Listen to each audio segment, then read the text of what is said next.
Hello everyone and welcome back to Beyond the Veil Tarot and Astrology. My name is Candice Marie. Thanks for joining me. Happy Sunday.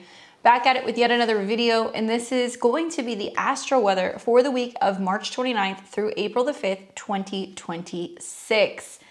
Major headlines, we've got Venus entering into the sign of Taurus. We're going to talk about that and all the other lunar transits and key transits that are taking place in the month ahead. Excited to be back, and obviously if you guys are new here, please subscribe to the channel. Make sure you click that bell button so you can see more of my videos on Tuesdays, Thursdays, Fridays, and Sundays, where I'm using tarot and astrology to make sense of what's going on in the cosmos. Equally, give me a thumbs up if you like this video. Sharing is caring, so please consider sharing on your socials. While you're there, follow me on X at BTV Astro for more of my astro ramblings, and leave me a comment. Drop me a comment below. Let me know your rising sign and how you guys are feeling with this Venus ingress taking place this week. Now, I'll be here live on Friday. We're going to be doing live tarot readings at 6 o'clock p.m. Central. That's 4 p.m. Pacific, 7 p.m. Eastern. Come and hang out and be a part of the Friday night crew. If you guys would like to get your cards read, it's always a good time. And if you guys are interested in learning astrology, or maybe you want to pick up your own personalized digital astro calendar, or potentially book a session with me, you guys can see all my offerings at my website. The link is below in the description at beyondtheveiltarot.com. Now in there, you guys can also find all of the major transits that I'm going to be covering, the time that it's taking place. I'm Central Time here in Texas, so you may have to adjust your time zones accordingly, but I hope it's helpful in helping you guys navigate throughout the week. I always get a kick out of reading your comments when you come back and tell me how these kind of predictions and forecasts land for you. So definitely give me some feedback. We got a big week. Obviously, it's going to be a pretty dynamic blend of a lot of emotional depth. We're going to have a lot of relational illumination taking place this week and a lot of grounded energy, which is well welcomed. We're going to be seeing that we're moving through late Aries season with a strong water influence this week. Now the week's gonna be starting off with a pretty dramatic Leo moon, great for creativity, self-expression, being kind of heart-centered when it comes to our connections. And this is also gonna be softened by some of the trines that we're gonna see. However, we are also gonna be feeling some squares to Uranus and Taurus. So there is some unexpected twists. As the moon then shifts through into Virgo early in the week, we're gonna see that it is gonna be interesting with communication. There's going to be some communication hangups. We'll talk about that. And then we'll see the moon move into Libra, and the energy turns more towards really highlighting partnerships and relationships as well as balance. Now we will see that big, beautiful full moon in Libra taking place around April 1st or 2nd, depending on your time zone. This is called the pink moon, and it's going to be highlighting partnerships, fairness, and all of the one-on-one dynamics as we see the opposition to the sun in Aries. Now, we're also going to be seeing some lunar oppositions to Neptune and Saturn building into the full moon in Libra. So it's really going to be kind of asking us, who are we when it comes to partnerships and relationships? What roles do we play? Where are we feeling blocked?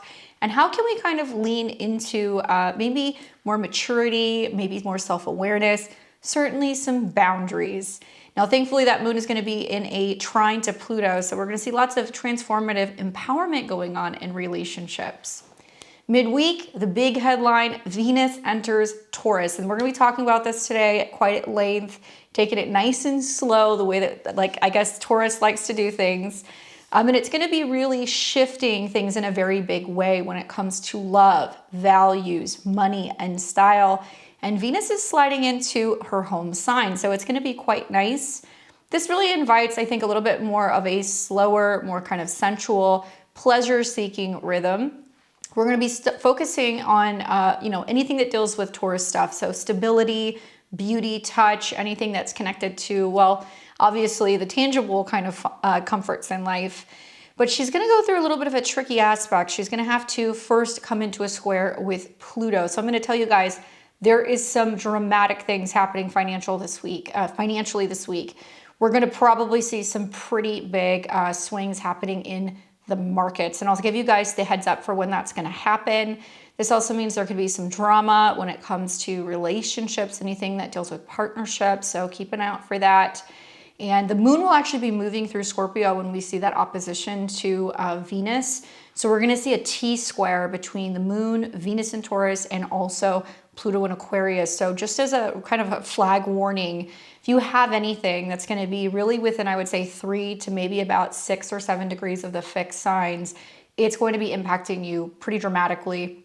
And then we're also going to be seeing on the same day, when that's happening, you know, there is going to be this huge focus because the moon's going through Scorpio on deep emotions. This is about intimacy. It's about shared resources and release.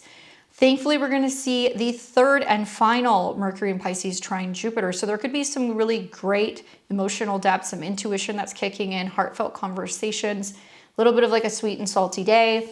But definitely some intuitive flow. And then by the week's end, we're going to be seeing a shift towards that moon going into Sagittarius. It's going to be feisty. It's going to be fiery. We're going to see that the sun in Aries will be receiving a trine. And so I think that's going to be nice. However, we're also going to see the sun in Aries square Jupiter in Cancer this week. So it's a lot of big energy. It's a mix of kind of this bold initiation energy through Aries and obviously that kind of growing pains that we're going to see with squares to Jupiter in Cancer, which is focusing more on emotional home expansion.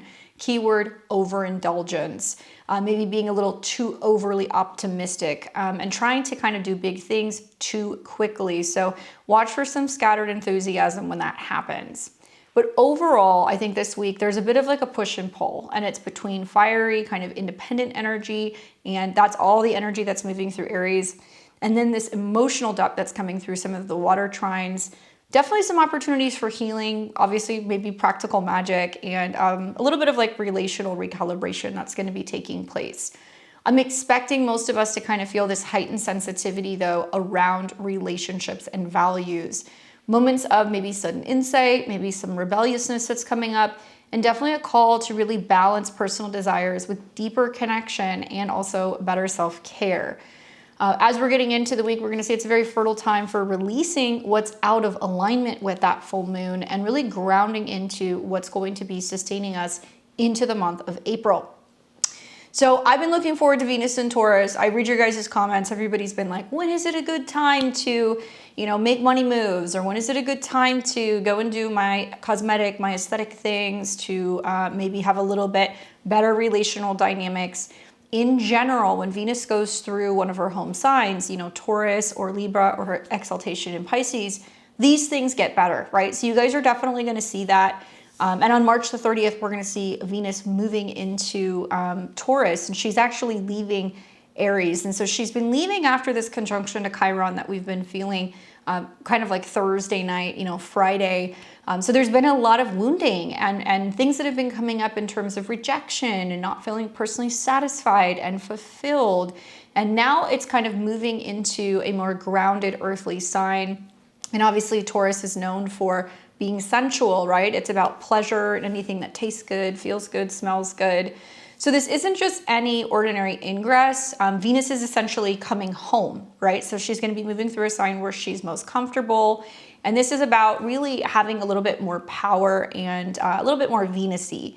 So after 3 weeks of having had Venus in Aries, unless you're a natal Venus in Aries, or maybe you have an Aries sun, moon, or rising, it's a little bit more challenging for everybody else to kind of get our needs met. And that's because Venus has been moving through a sign where she's in her detriment. So it's been a little exhausting. Maybe it's been a little unfulfilling. And so now she's kind of sinking into a more comfortable spot after like having this exhausting last couple of weeks. So she'll finally be able to, I think, slow down and kind of savor life again. And that's going to have a really great impact on the collective. So if you guys are new here, make sure you subscribe. That way you can get more of this information, especially throughout the week. I'm always kind of peppering in stuff when there's big transits taking place. As we're going into April, just so you guys know, April horoscopes are out. They've been out for 2 weeks now. So you guys are ready to go because, man, April is going to be one of the biggest months of the year. So if you haven't seen those, check them out and let me know how they're kind of landing for you guys. And if you stay tuned to the end of this video, I'm going to take you guys through the 12 rising signs. We're going to talk about what house Venus rules for you. We're also going to be discussing what's taking place with the Venus transit and how to kind of lean into and enjoy that area of your chart a little bit more. Now, if you happen to be a Taurus sun, moon, or rising, well, this is your time to shine. Venus is going to be blessing you. Your chart ruler is on the move. And obviously, it's really good when it comes to your personal style, your beauty, your love, self-love, and just kind of feeling yourself. But if you happen to be a Libra rising, you're also ruled by Venus. So your chart ruler is on the move. You're going to want to pay attention to where that's happening. Long story short, this is really great for the earth signs. So whether you're a Taurus, you're a Virgo, you're a Capricorn, you're going to be really loving this. The water signs, I think, are going to like this as well. Air and fire are going to have to kind of get a little bit more into their feelings. So it's a little bit more subtle, but it's definitely, I think, very spiritual, and it's going to be something that's going to be a great transit for everybody. I'm also going to take you guys through the transits that are going to be most prominent during the Venus and Taurus period. To be honest with you, it's pretty quiet. We're going to see a bang on the kind of ingress when it's coming into a square with Pluto at the beginning. We're going to see some shocks and surprises at the end while Venus is coming into conjunction with Uranus and Taurus at 29 degrees. This is the grand finale of Uranus and Taurus. And in between there is the sweet spot. Venus will actually make a sextile to Jupiter in Cancer, which is exalted. So really good news for people who are wanting to buy homes, if they're wanting to improve their homes, if they're wanting to decorate their homes, spend better time with family. If you're looking to maybe plan some family time, trips, or anything like that, it can also be great. So right in the middle of the transit, when we see that sextile, is when you're going to see some of the sweetest stuff that's going to happen. Now let's talk a little bit about Venus changing signs, right? So she's moved from Aries, where collectively there's been, when it comes to relationships, values, money, we've been more impulsive. It's certainly been exciting, I'll give you that, but it was a bit challenging because Venus, came into conjunction with Neptune, which was a little confusing. She came into conjunction with Saturn, which was sobering reality checks in relationships. And then at the end, she came into a conjunction with Chiron. She was also squaring Jupiter. So, I mean, it has not been the easiest Venus transit. So we're moving from this kind of direct, impulsive, aggressive, I want it now energy, where we've been a little bit more competitive in love. Maybe we're really falling in love with the idea of the chase and been more self-focused, to shifting into Taurus. What I love about Venus and Taurus is that this is a placement that is about being more patient and steady, being persistent and kind of committed. It's also very sensual, as well as a little bit more indulgent. And it's really about savoring the energy of where Venus is kind of going through that house. Sometimes we see situations come up where we can be a little bit more possessive in love or in finances, for good or for bad. And we're more attracted, because Venus is about what we're attracted to things that are going to provide us with security, things that are going to give us comfort. And obviously we're real focused on kind of building lasting value. So it's going to be some time before we're going to see Venus that's going to be coming into one of her other ruling signs. You guys will see this in the fall when Venus enters into Libra, where she will retrograde. So make the most of this energy while we've got it. I would say that the other kind of highlight this summer will be when Venus comes into conjunction with Jupiter. So we'll see how that goes. But it's kind of like, for me, kind of going from speed dating, for a long extended period of time, to really settling into a real solid connection and having like a comfortable meal and like a beautiful environment. So we're moving from passionate flings more to committed partnerships and relationships. And I think we're going to enjoy this. Now, like I said, Venus is connected to two different signs. So she's connected first to Taurus and then also to Libra. Venus expresses through relationships. It's kind of like a flower. So we're opening up to something. It's about balance. It's also about harmony. And Venus is going to be more about sensuality when she's in Taurus. It's about beauty, natural beauties, natural things, natural fibers, organic foods, and stuff that's more of like an earthly pleasure. So when she's in Taurus, she's actually in her domicile. So this is her home sign. And this means that she's operating now at full strength. She's expressing her nature without any restrictions outside of, maybe I would say, the square to Pluto. And everything Venus represents gets amplified and refined. So not just money and relationships, but art, fashion, anything that deals with, financial stuff, anything that's also kind of connected to agriculture, things that are connected to food. All of that stuff is going to get a little bit of a boost.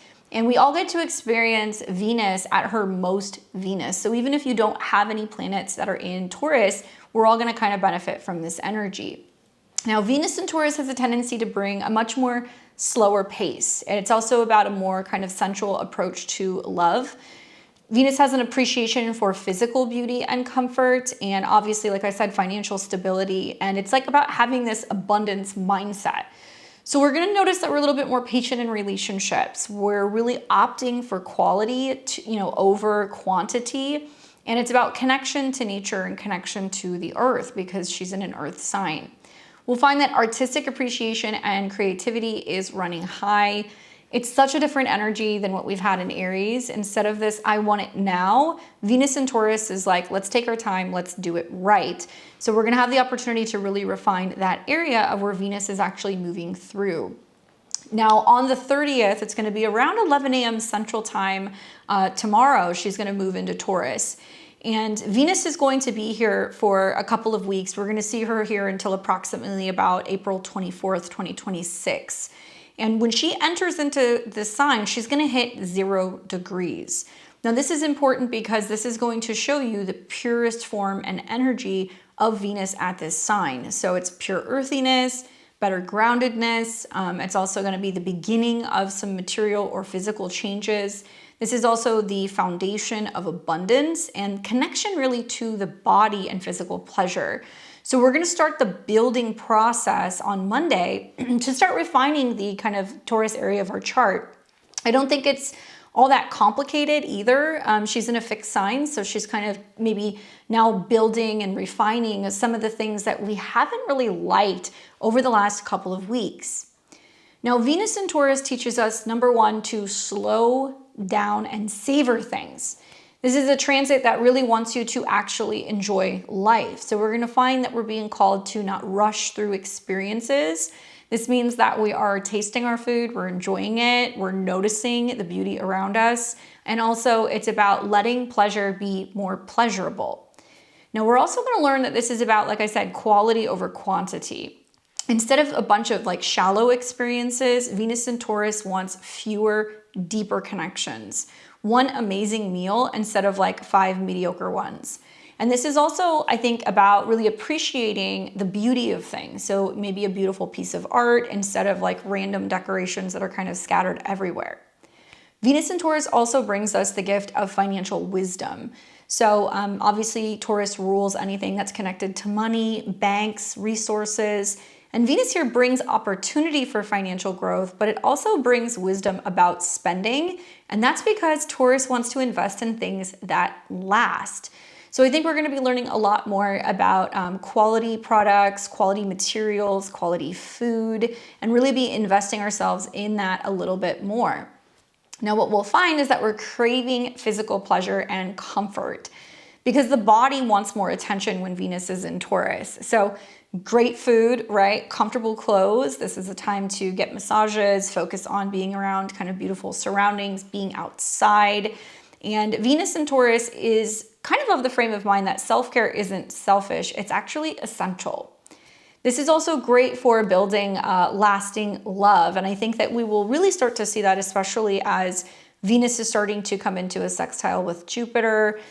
Relationships now can feel more so grounded and also more practical. So there can be less drama after the Pluto square and more stability. That means maybe there's less passion projects, but there's more long-term investments that are kind of taking place as well. Now, obviously, there's two sides to every sign and also every planetary transit. So when we think about Venus going into Taurus, one thing that came up for me was, that big old Pluto square to Pluto in Aquarius at a 5. So it's going to be pretty dramatic. I do think we will see the shadow side with that Pluto square of Taurus. That's going to kind of kick up in the beginning. And to be honest, every transit has its shadow. What you'll notice that can come up with the Pluto square is that we can see possessiveness. Let that be, somebody who in a relationship is being clingy or maybe controlling. Taurus can have a tendency to be like, that's mine, and it's energy that does not really leave a lot of room for freedom. And I really want to bring that up because it's squaring Pluto in Aquarius in a Uranian sign. It'll finish the transit with Uranus, obviously, which is about freedom when it comes to resources and relationships. And that's going to be a theme that we don't typically see during the Venus and Taurus transit. Now, it's also a fixed sign. I always say, you know, like the bull likes to graze and kind of be outside in the grass, and it does not want to have to get up from its comfy spot or, you know, move out of the shade. And it can have a tendency to dig its heels in and like resist change. But actually, change can be a good thing during these transits. So it can be stubborn. We can see that there is refusal to change even when it's necessary or it's needed. So we want to watch for getting too comfortable and getting stuck in our comfort zones. Positive thing is that the Venus transit will trine the South Node, so it's going to help us learn, I think, healthier eating habits, better spending habits, being less wasteful, and being more in touch with what the soul and the spirit needs as it's sextiling the North Node in Pisces. We can see some issues with greed and materialism, right? Especially with Venus or Pluto, or maybe with Venus going through Taurus. That means that we can also kind of confuse love with expensive gifts, or self-worth with possessions or like numbers in a bank account. So don't fall into that trap. Also watch for issues with laziness. Too much comfort can lead to us being kind of complacent, and maybe not challenging ourselves to grow and to evolve is going to be one of the themes during this transit. Watch for overindulgence. I do think that can happen. I think that we can kind of get our hands stuck in a trap if we're doing that under the Venus-Pluto square. And I also think that when Venus is sextile to Jupiter, although it's a great aspect, we can definitely overly indulge in something. So whether that's food, shopping, physical pleasure, to the point of excess. And that will kind of get us into some trouble. So we don't want to get too attached to overdoing it. I think the key here is really to find the middle ground with Venus and Taurus without kind of getting stuck into it. But I'm confident with some of the aspects, we're not going to be able to get too comfortable. We're going to have to kind of shake things up and keep things moving. To best work with this energy, I would say slow down, enjoy your meals, savor experiences, get outside. That's the best advice I can give you guys. If you're making any money moves, if you're making any relationship moves, invest in quality, time, experiences, people, and things. Try to bring more beauty into your environment if you can, whether that's redecorating or maybe you're putting some paint on the walls, you're hanging some art, you're bringing some flowers inside. And also practice gratitude for what you do have and take stock in what you do have. Ground yourself as much as you can. So whether you're getting outside with your feet in the grass, you're doing some gardening or some cooking, maybe you're working with crystals or aromatherapy, and take care of your physical body and build financial security steadily, right? Taurus teaches you that good things come to those who wait. Capricorn knows that too, but I think that Taurus really is kind of putting in those building blocks to start the process of having long-term success. Now, what you don't want to do during these transits, especially with some of the squares and the conjunctions, is rush important decisions. Buying property, right? Getting married, making luxury purchases, anything that deals with stocks, bonds, banking. Take your time, wait until you start to see the sextile. Maybe also don't spend money that you don't have on luxury items, because there is going to be probably some wild things that are happening right as Uranus is leaving Taurus with banking. Also, watch for possessiveness in relationships and don't use your comfort as an excuse to avoid growth. Also, we might find that there can be some stuff that's coming up in regards to our partner's need for independence. And so if that's coming up in a relationship, realize that if you love something, give it a little bit of space to breathe. Now with Taurus, obviously we got to talk about money, right? And everybody always wants to know about finances. This is where it pays to know your personal chart. And I do think that we are going to see some positive things that can be shifting as, Venus is coming into Taurus. But this transit has a special significance for finances because Venus in Taurus often brings a lot of financial themes. For some, it may materialize as financial opportunities, but once again, they're going to come through patience and persistence. This is not a transit that's like, get rich quick schemes. This is also a time where we really want to focus on better spending habits, and we're more likely to be investing in things that are going to hold value rather than things that are just going to be impulse purchases. We can see for some that there can be increased earning potential, especially through Venus topics. So beauty, art, luxury goods, cosmetics, or anything that brings pleasure to other people. And we're going to be more so attracted to things that are secure and stable.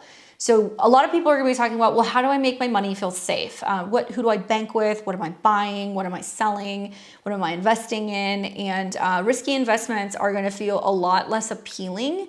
But with that being said, Venus coming into conjunction with Uranus, I think is such an interesting signature for Uranus just days later getting ready to go into Gemini. So I'm kind of thinking that there's going to be some big pop. There's going to be some big surprise.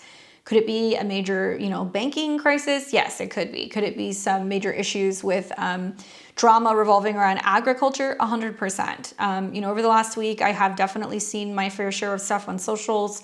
Apparently, we're back to seeing, fires at chicken and poultry plants. We're also hearing that as a result of the oil prices that are spiking, we're seeing that farmers are having issues getting fertilizer and things to be able to plant food. And so there can be some major kind of supply shocks that can be coming with the Venus-Uranus conjunction. So watch out for that. Now I'm going to take you guys through the most important Venus transits, talk a little bit about what I'm expecting is going to kind of happen. Once again, you guys can find these transits down below in the description. But we know that tomorrow we're going to see Venus going into the sign of Taurus. So she's going to enter that 0 degrees. And it's possible if you're astrologically sensitive, okay? Anytime really, I would say between the 30th of March and the 5th of April, you can be feeling the Pluto square. So sometimes transits will hit a couple days early. Sometimes it's going to be after it's exact. So I'm just forewarning you guys and putting it out there. Don't automatically assume, oh, Venus is in Taurus, everything's going to be great, because we got to get through that hurdle first. But what you're going to find as soon as she switches signs is that she's also dramatically starting to kind of influence what's going on with Uranus, because she is obviously the dispositor of Uranus in a Venusian sign. So we're already going to start to see the rumblings of the potential changes that are kind of coming up with Uranus getting ready to enter that anaretic degree.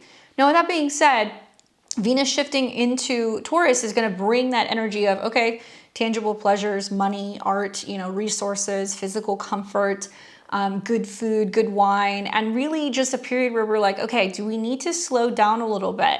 Do we need to savor life and really focus on building things that are going to last? And there is going to be this magnetism that's going to be happening, I think, more in relationships rather than the energy of what we've been in with Venus in Aries, where we've been chasing. So obviously that's going to be kind of like the kickoff. Things are pretty quiet for a couple of days, and then you're going to see on the 3rd of April, Venus is going to come into that square with Pluto in Aquarius. And as the universe always does, like the cosmic jam band in the sky is going to be doing its thing, and the moon's going to be going through Scorpio. Now, we'll talk about this a little bit more in depth in a second when we get into like the actual astro weather, but this is gnarly. 5 degrees deals with drama, children, things that deal with leaders, things that are connected to obviously celebrities, things that are connected to children. And we just see a lot of drama whenever planets are kind of hitting that 5 degrees. So 5 also is a Leo energy. It deals with the stock market. Take out your red pen, circle the 3rd. This is going to be probably the day that you're going to see shift hit the fan. I hope I'm wrong on this. I don't think I am, because there's a lot of, not just through the square, but there's a lot of other mirrors that are kind of going on. Obviously, Venus in opposition to the moon means that we are kind of craving something and getting kind of spooked or freaked out about some dramatic change. And this could be psychological triggers. This could be where there's some kind of drama, there's some betrayal, there's some kind of exposure, that something comes out. And then we've got the moon, which is being influenced by Pluto, which it is also squaring. So this is why I said, if you have anything 4 to 6 degrees of the fixed signs, Taurus, Leo, Scorpio, and my Aquarians, this is the day you want to watch, because there can be some really big changes that can be happening in your life, and you're going to be like, where is it coming from? My thought on this is that it's going to make the Venus-Pluto square all that much more intense. And what's interesting is that when it comes into this exact figuration, it's 5:00 p.m. Central Time. Now, markets are closed. Okay, so likely it could be a huge sell-off right at the end of the day. It could mean that there's something kind of popping off or blowing off, blowing up in the world, and it's like people aren't going to be able to trade. So it's going to set something up that I don't really think is going to be entirely too good, as much as I hate to say that. With that being said, there's other things going on with the moon. Obviously, we know the water signs are about completion and conclusion. So like that moon's going to be trining the North Node. And then we're going to see that kind of go into the next day where the Scorpio moon's going to also be trining other Pisces stuff and Jupiter and Cancer, but very emotional, closure, kind of conclusions, yada, yada. So whenever we have Venus square Pluto, something we need to think about is that Plutonian themes are going to be very strong. And this dates back to several months ago when we had Venus conjunct Pluto in Aquarius and something kind of dramatic was kind of being seeded. This is the opening square. So Venus is actually not in superior. She's got Pluto that's kind of beaming down on her. So even though Venus says, hey, I want food, I want money, I want security, Pluto's like, nope. And it's going to be probably raising, I would think, energy prices. We're going to see maybe price surges on food. We're probably going to see panic buying for stuff. And like, once again, this is just me analyzing the astrology. I don't tell you guys anything to freak you out or scare you. It's just me letting you know, like, yeah, you're probably going to start to kind of feel it financially where you're like, wow, some of these prices are getting absolutely insane. Like, what is the deal? I've been watching how they were saying, I think it was Walmart. They're discussing how some Walmart stores are not going to have like the paper like labels of prices in some stores anymore, that they're going to be like, let's say you walk up to like, buy a brick of cheese, or you're getting a cleaning product and you see a price, and then as you pick it up or as you grab it, it's going to disappear. So there's going to be fluctuation prices. So let's say you're shopping for 30 minutes, you get to the front of the store, you go to like ring up your product. It could be higher or it could be lower. Making me wonder if we're going to start to see some of the more Plutonian sides where people are kind of becoming shocked, where technology is really developing and changing, and that there is going to be some kind of system. I don't know if it's a social system or if it's going to be based off of when people are shopping or what they're doing, that there is going to be price surges. And so I'm wondering if there's going to be stuff like that that's going on. I don't know, but that's kind of what it makes me think of. Venus and Pluto when they square, I think that this definitely stirs up a lot of like emotional intensity around relationships, money, maybe self-worth and desires. And we see power struggles with Pluto squares.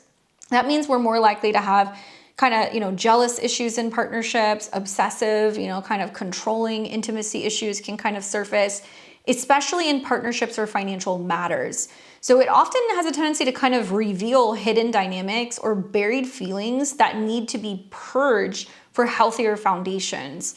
Positive, because I want to see the positive here, is that it supports profound transformation in relationships. So some of us might go, that's it, I'm letting go of this toxic attachment. And maybe we're kind of letting go of outdated values to emerge with like a sense of greater empowerment and authenticity. Tension will peak around this date, but you can kind of feel it, like I said, a day or two before or after. Maybe we're using this for kind of honest reflection rather than reactive behavior. But I think with fives, we're going to see some kind of drama that's going to be going on, unfortunately. I can't tell you exactly what it's going to be.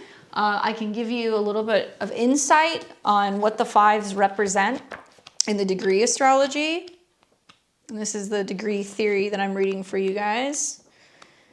And fives are what we like, what we love affairs, lovers, mistresses, boyfriends, girlfriends, values, quality, highest quality, elite, power, ruler, ranking positions, manager, anything that deals with career advancement, secondary schools, courses, secondary education, tourism, vacations, summer holidays, in the sun, on hills, entertainment, public places, restaurants, acting, theaters, sports, sportsmen, sports facilities, stadiums, children, joy, optimism, gold. Gold, proud, dignified, and high opinion of oneself, professors, fathers. I'm thinking gold. I'm thinking Taurus is going to be metals. I get the impression that it might be some gold. And like the gold stuff's been like all over the place. It's been fluctuating. But we also heard like recently, like there's been just like a lot of like scandals coming out about these gold companies that are like trying to push like all these premiums on like these premium kind of pieces of gold, and whether or not they're actually maintaining their value. So we could see some pretty, I think, crazy things just happening with Uranus getting to the late degrees of Taurus. But, things that are like, well, where is the gold? Or, where is gold being moved to and from? So that's possible. We could definitely see that. Scorpio can also be dealing with oil or anything that deals with like Neptune's more gas and Pisces is more gas, but definitely like some supply shock, and whether or not we're kind of changing how we're going to be, kind of working either with the petrodollar, if there's going to be some countries that are kind of working against that. So we'll see. Now, until we get to the 6th, so a couple days later, things start to finally shake out a little bit. And this is going to be when Venus comes into a trine with the South Node, and she is going to be sextiling the North Node. Now, that's going to be at an 8. So this does represent change and transformation. So the trine to the South Node is good because we're releasing stuff. The sextile to the North Node is beneficial because we're growing more into that North Node, and we're recognizing and realizing what we need to value, what we need to kind of like embody.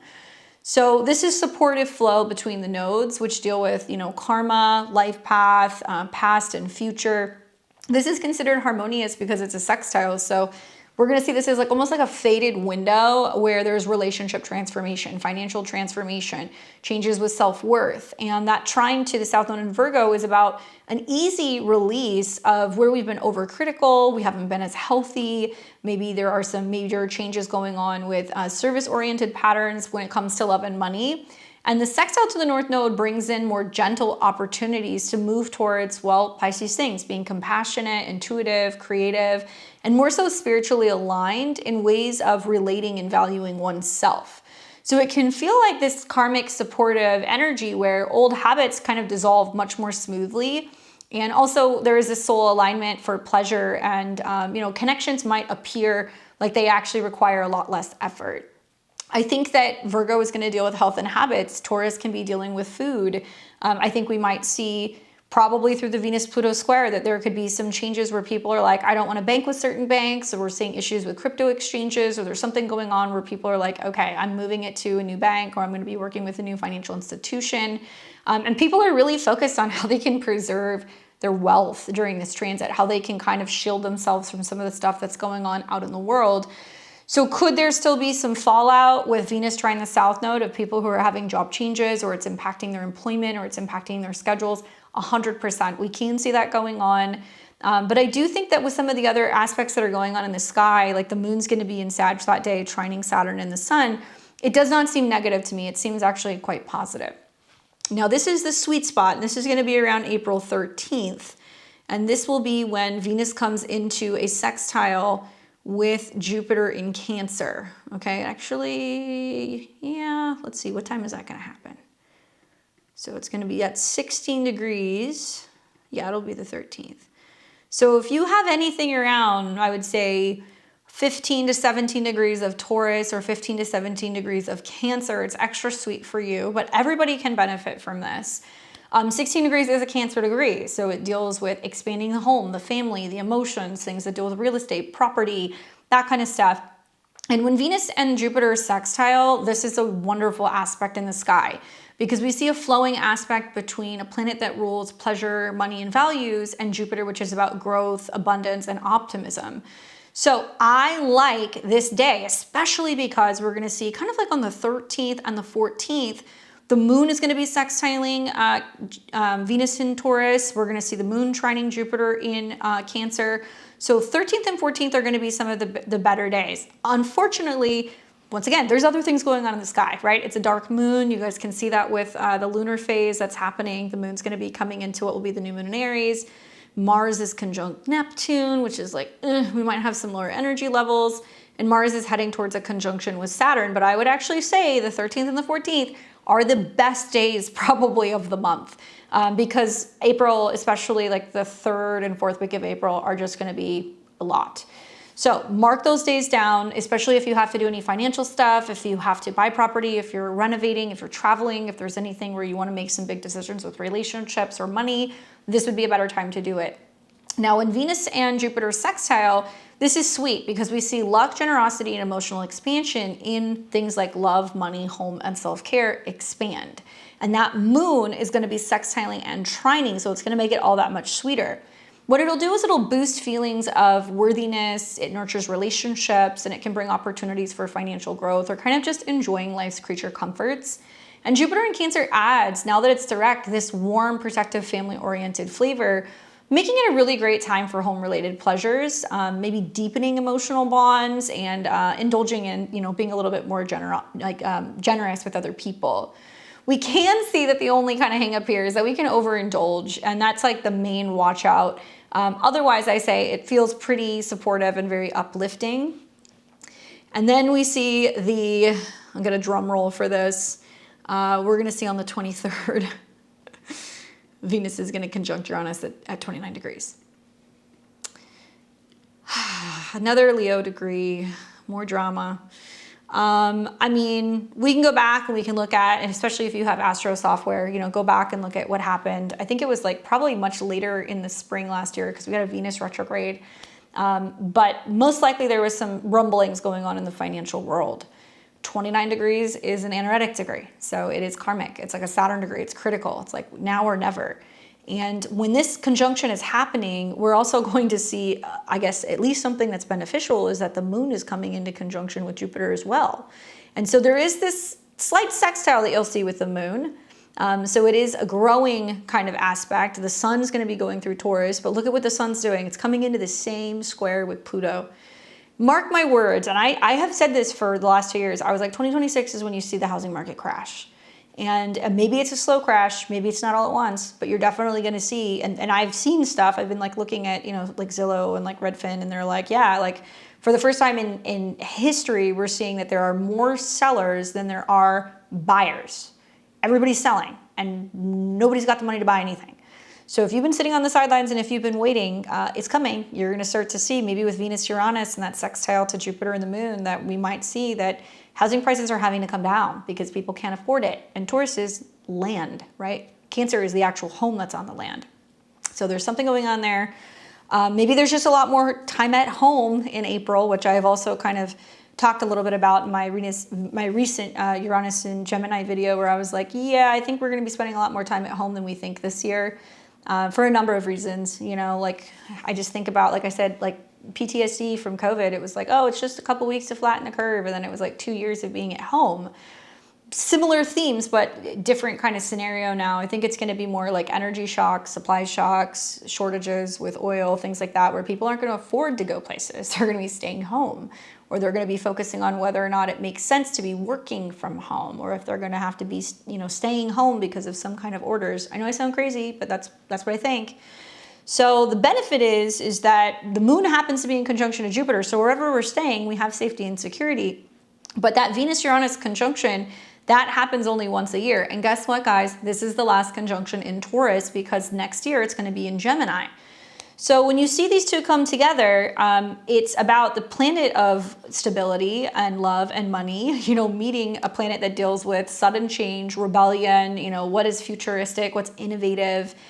On one hand, it brings excitement, right? So I'm not going to like poo-poo on Venus-Uranus aspects because like I have that neatly and I feel like just like sudden electricity, attraction, interest, a love for astrology is very Uranus and Venus in conjunction.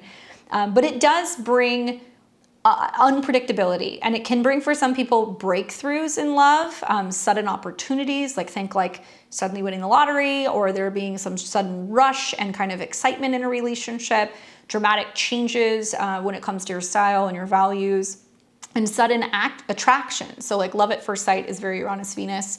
I think breakups, impulsive spending, or changes in appearances, flashes of insights about what you truly need for freedom and security are going to be common themes. And 29 degrees is seen as a crisis degree. So it often carries this sense of culmination or urgency. Something in your relational or maybe your material world is ready for a dramatic shift, and it's happening as Venus is leaving signs. And then a couple days later, Uranus is going to be going into Gemini. So this is the finale of Uranus and Taurus. All I can tell you is expect the unexpected. It can liberate you from stuck patterns, but it also can feel very disruptive in the moment, and like freedom and authenticity become key themes. So this is where, ready or not, even if we're the bull that's kind of digging our feet and we're unwilling to break out of certain financial patterns, certain ways of eating, certain ways of being comfortable, we're going to now have to do that. Now, the very same day, at the end of the day, you'll see Venus is then going to go into Gemini. The Venus and Gemini transit is going to be interesting. It's going to trine Pluto. It's going to sextile Saturn. I think we're going to see, okay, this is the new normal when it comes to traveling, when it comes to money, when it comes to values. And you'll see that kind of the end of the 23rd, in the middle of the night, going into the 24th, is when this is going to happen. And then, like I said, just a mere few days later, Uranus is going to go into Gemini. So that period, 22nd, 23rd, 24th, that whole week, I think we're going to see some pretty dramatic changes that are going to be happening with money. And still, we have to get Mars through there, we have to get Mercury through there. You know, and when planets go through Taurus, now they're squaring Pluto for like the next 20 years. And it's always an opening square. So it's going to be about where things are changing with politics, things are changing with society, things are changing with the internet, with technology, with energy, and how that's impacting our food, stability, banking, and resources. So yeah, we can see some things where people are like, oh my God, power went out, you know, like how are we supposed to keep our food frozen? Or, you know, if we're having issues with things that are kind of connected to politics or things that are connected to the internet, you know, how are we going to transact? How are we going to get our money out of the bank? It's like electrical and physical. And if one has power over something that's natural and earthly, people are going to go, whoa, wait a second, what do I need? And so you may see over the next 20 years that as these things are happening, where we see that there is weather events, there is electricity issues, there's going to be power outages, there's going to be shortages, you're going to see that Taurus energy be like people going, I'm growing food, I'm preserving food, I'm transacting with cash, I have, you know, hard assets, I have metals, I have land, you know, because they're like, we don't want the dystopian kind of perspective of Aquarius. And so also to some extent, Uranus has shown us all of these kind of shocks over the last several years. It's not too far away that Saturn's going to go into Taurus. So that's going to be, if we have not adapted to some of this stuff, then we are going to learn the hard way. And I just have said in recent videos, I'm like, it's going to be kind of like retail crash. You're going to see that you're not going to have a bunch of malls everywhere. People are going to notice just how hard it is to get certain foods, that there's going to be limitation of certain foods. But what it will usher and bring in is the people who have learned the old ways of doing things, like our grandparents, right? Or people who are in agriculture. It's going to be, I think, a renaissance for people who are artisans, who make pottery, who paint, and they're going to challenge kind of the more technological, this is a, you know, digital art, or, you know, this is something that you can do online, and people are going to want to have that connection in person. And we're really, I think, going to have to value things that are having higher quality and like people who have craftsmanship. So I'm a little bit more optimistic about Saturn and Taurus. That's a little ways off, but that's kind of the preview of what's coming. Now with Venus going into Gemini, you know, Venus is now going into an airy, mutable, double-bodied sign. So the vibes shift from what's slow and sensual to light, social, you know, kind of mental. It's more flirtatious energy. It's also about having options and choices and kind of like the shiny new thing that you see. And people will then be craving intimacy and connection through communication or ideas or writing or short distance trips.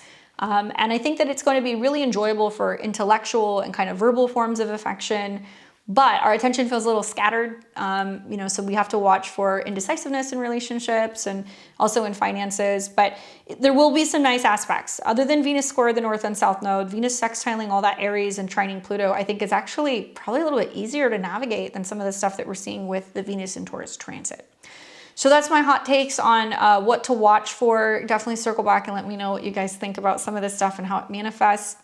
We're going to do the week ahead for March 29th through April 5th, 2026. So this will be the astro weather. If you guys are new here, basically I'm going to take you through day by day, talk about the important transits, what the moon is doing, how to navigate the day. And if you guys are taking me with you on your Sunday and you're a part of my Sunday crew, thanks for hanging out with me on Sunday. I appreciate you guys. I love going with you with your friends in the car, or going to walk the dog, or if you're working out, or if you're just up hanging out in your PJs. Let me know what you guys are doing this morning. To everybody who's on YouTube and also on Spotify, thank you guys for your support. We've seen a lot of growth in the channel. I think we hit 47,000 subscribers this week, so we're gonna keep trucking on. All right, Sunday, March 29th. So basically what we're gonna be seeing, let's get this back to March. Hello. There we go. I'm filming this on Friday, so I always do it a couple days early. But on Sunday, we wake up in the morning and the moon is in Leo, okay?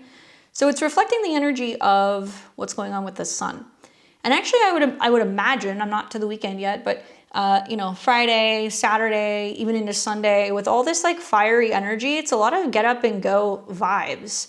What I like about Sunday is that you're going to see the moon in Leo that's going to be trining Chiron, and it's also going to be trining Venus. And this is pretty early in the morning, so I'm looking at this from like around the 7 o'clock hour Central Time on. When that happens, it's actually quite a beautiful energy. If we can really harness the power of Venus and self-love and action, Chiron, healing and working with our wounds, Leo being creative, self-expressive, dancing, kind of romantic, having fun. The only challenge here is that we are going to see that the moon is going to square Uranus in Taurus. So there is some fixed square energy that's in the skies. So, with that kind of coming up, I would say moon trine Venus is more supportive for emotional healing and gentle connections. And then when the moon comes into a square with Uranus and Taurus, we're going to see sudden shifts and, changes with our mood and also our routines. So maybe there's some kind of unexpected things that are happening that are taking place first thing in the morning. And then around the afternoon hour, we're going to see the moon enter into the sign of Virgo. And I don't know about you guys, but I actually really like when the moon's in Virgo on Sundays because I feel like it helps me get everything done for the week. Even though the South Node is there, so I can find that I'm like obsessively trying to kind of pick through emails, or I'm organizing things, or I'm grocery shopping, or I'm like cleaning something. It makes me feel more productive. And so I've liked these days when we have Sundays with the moon in Virgo. Virgo is about health and healing. So we kind of have a little bit of like a tricky situation. And you'll see this kind of like Sunday afternoon into Monday, where the South Node moon is like, wait a second, are we trying to do too much at one time, right? Is there a sense of us feeling kind of exhausted or overwhelmed, or is there some kind of like emotional patterns that are coming up that we need to kind of get rid of? And if we look at Virgo, the ruler is Mercury, and it's still in Pisces. I feel like it's been there forever. And with Mercury in Pisces, its pros is that, it knows how to get in touch intuitively. It knows how to relax and unwind. It's big into divination and spirituality and meditation. But with the South Node moon, it's like we feel emotionally overwhelmed. And the North Node Pisces, Mercury conjunction is kind of still lingering, saying, but what is your intuition telling you? Like, if you feel like you need to get the show on the road and organize things and get prepared for Monday, do it. If you feel like you need extra sleep and you need to just rest and recuperate, do that. It's going to probably be one or the other. You're going to feel like that polarity energy that's going to start to kind of kick up.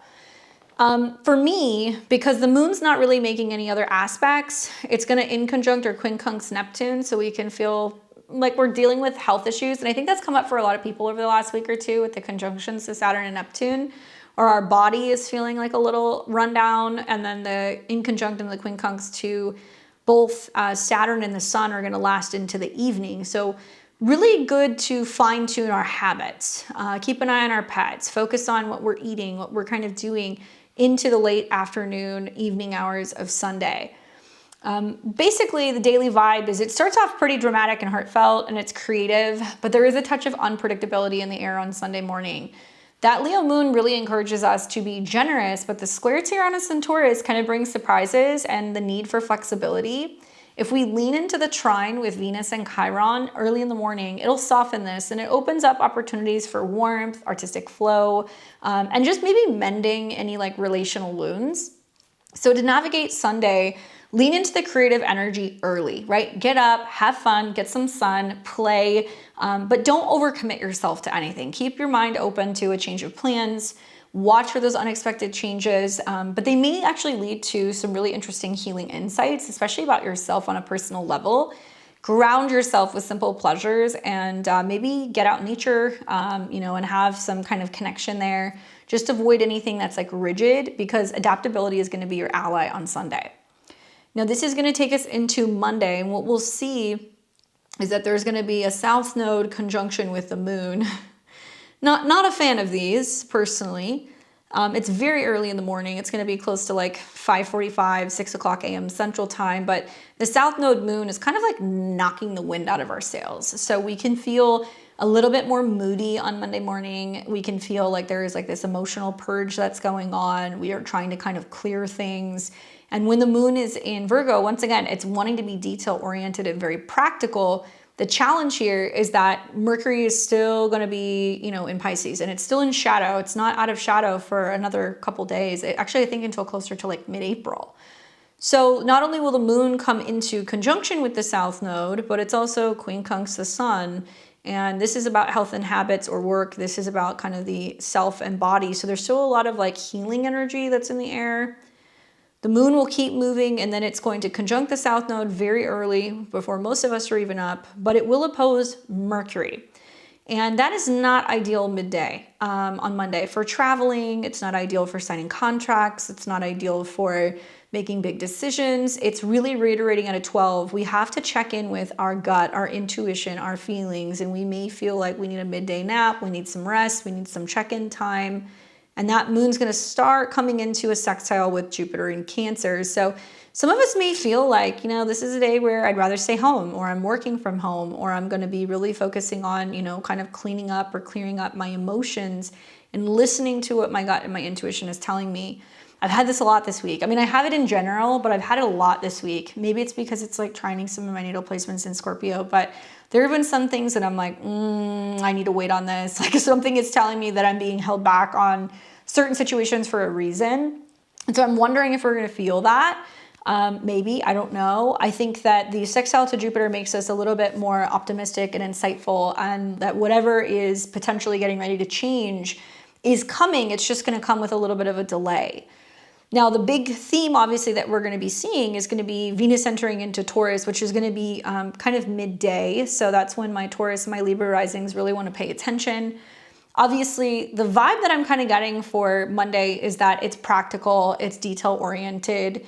Yes, there's opportunity for emotional growth, but I think the Virgo moon and the South Node conjunction feels like this karmic release. So we can be a lot more emotional and sensitive than usual, and we can see that old habits are kind of surfacing.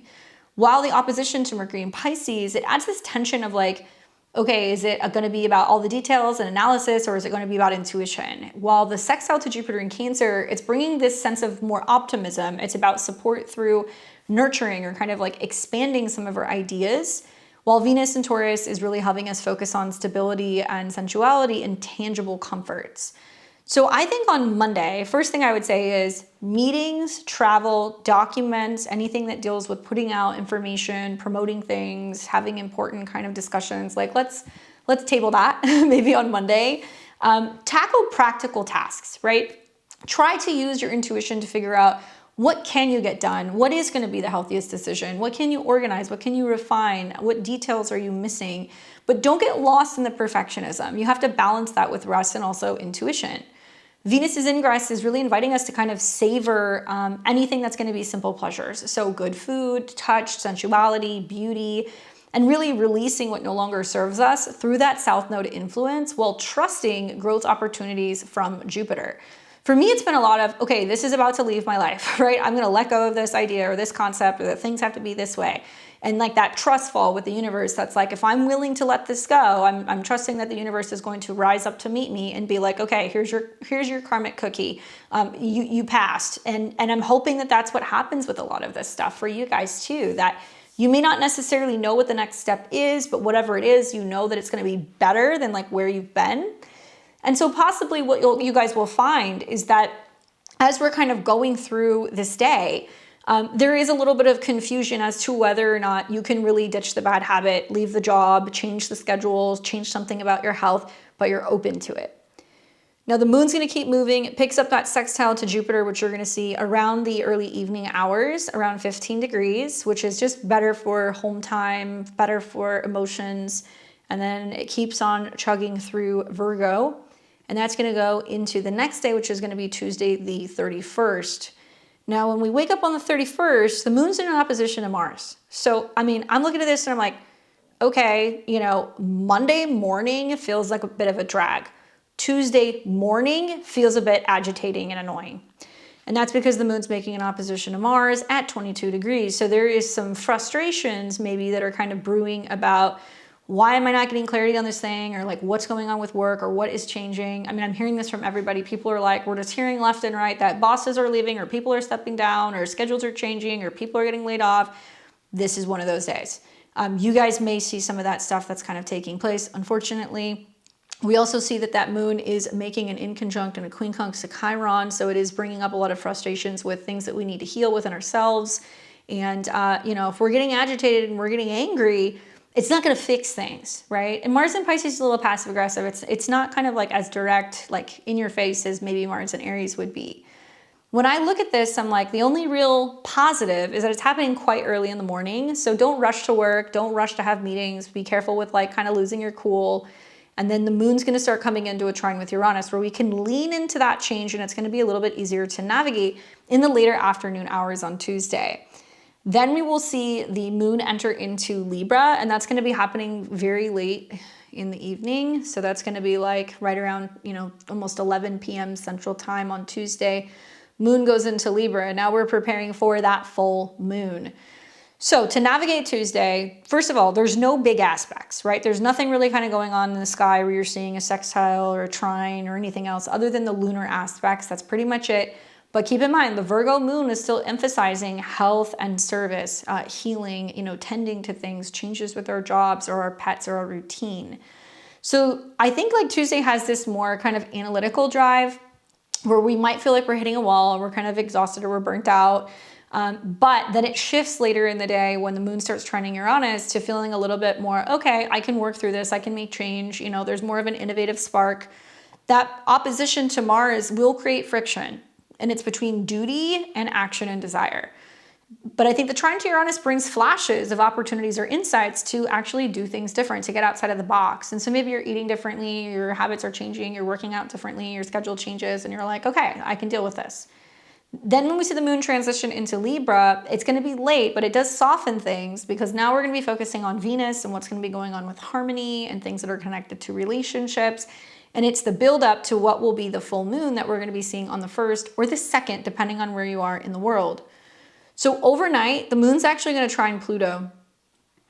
Okay, so we're going to see that in the very early morning hours. Actually, I take that back. It's going to be in the morning, but still very early. So if you're up 6, 7, a.m. Central Time, moon's coming into a trine with Pluto at 5 degrees. So I'm not mad at it. I just know that there's a lot of other aspects that are kind of going on.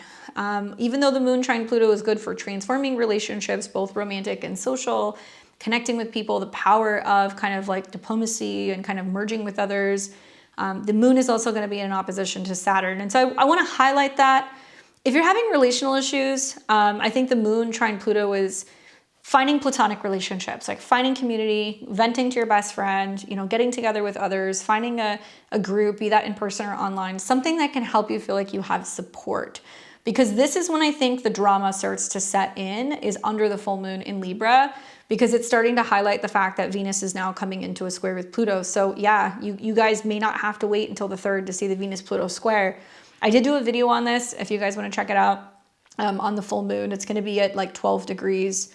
But I think that on the 1st, so let me get to this. Here we go.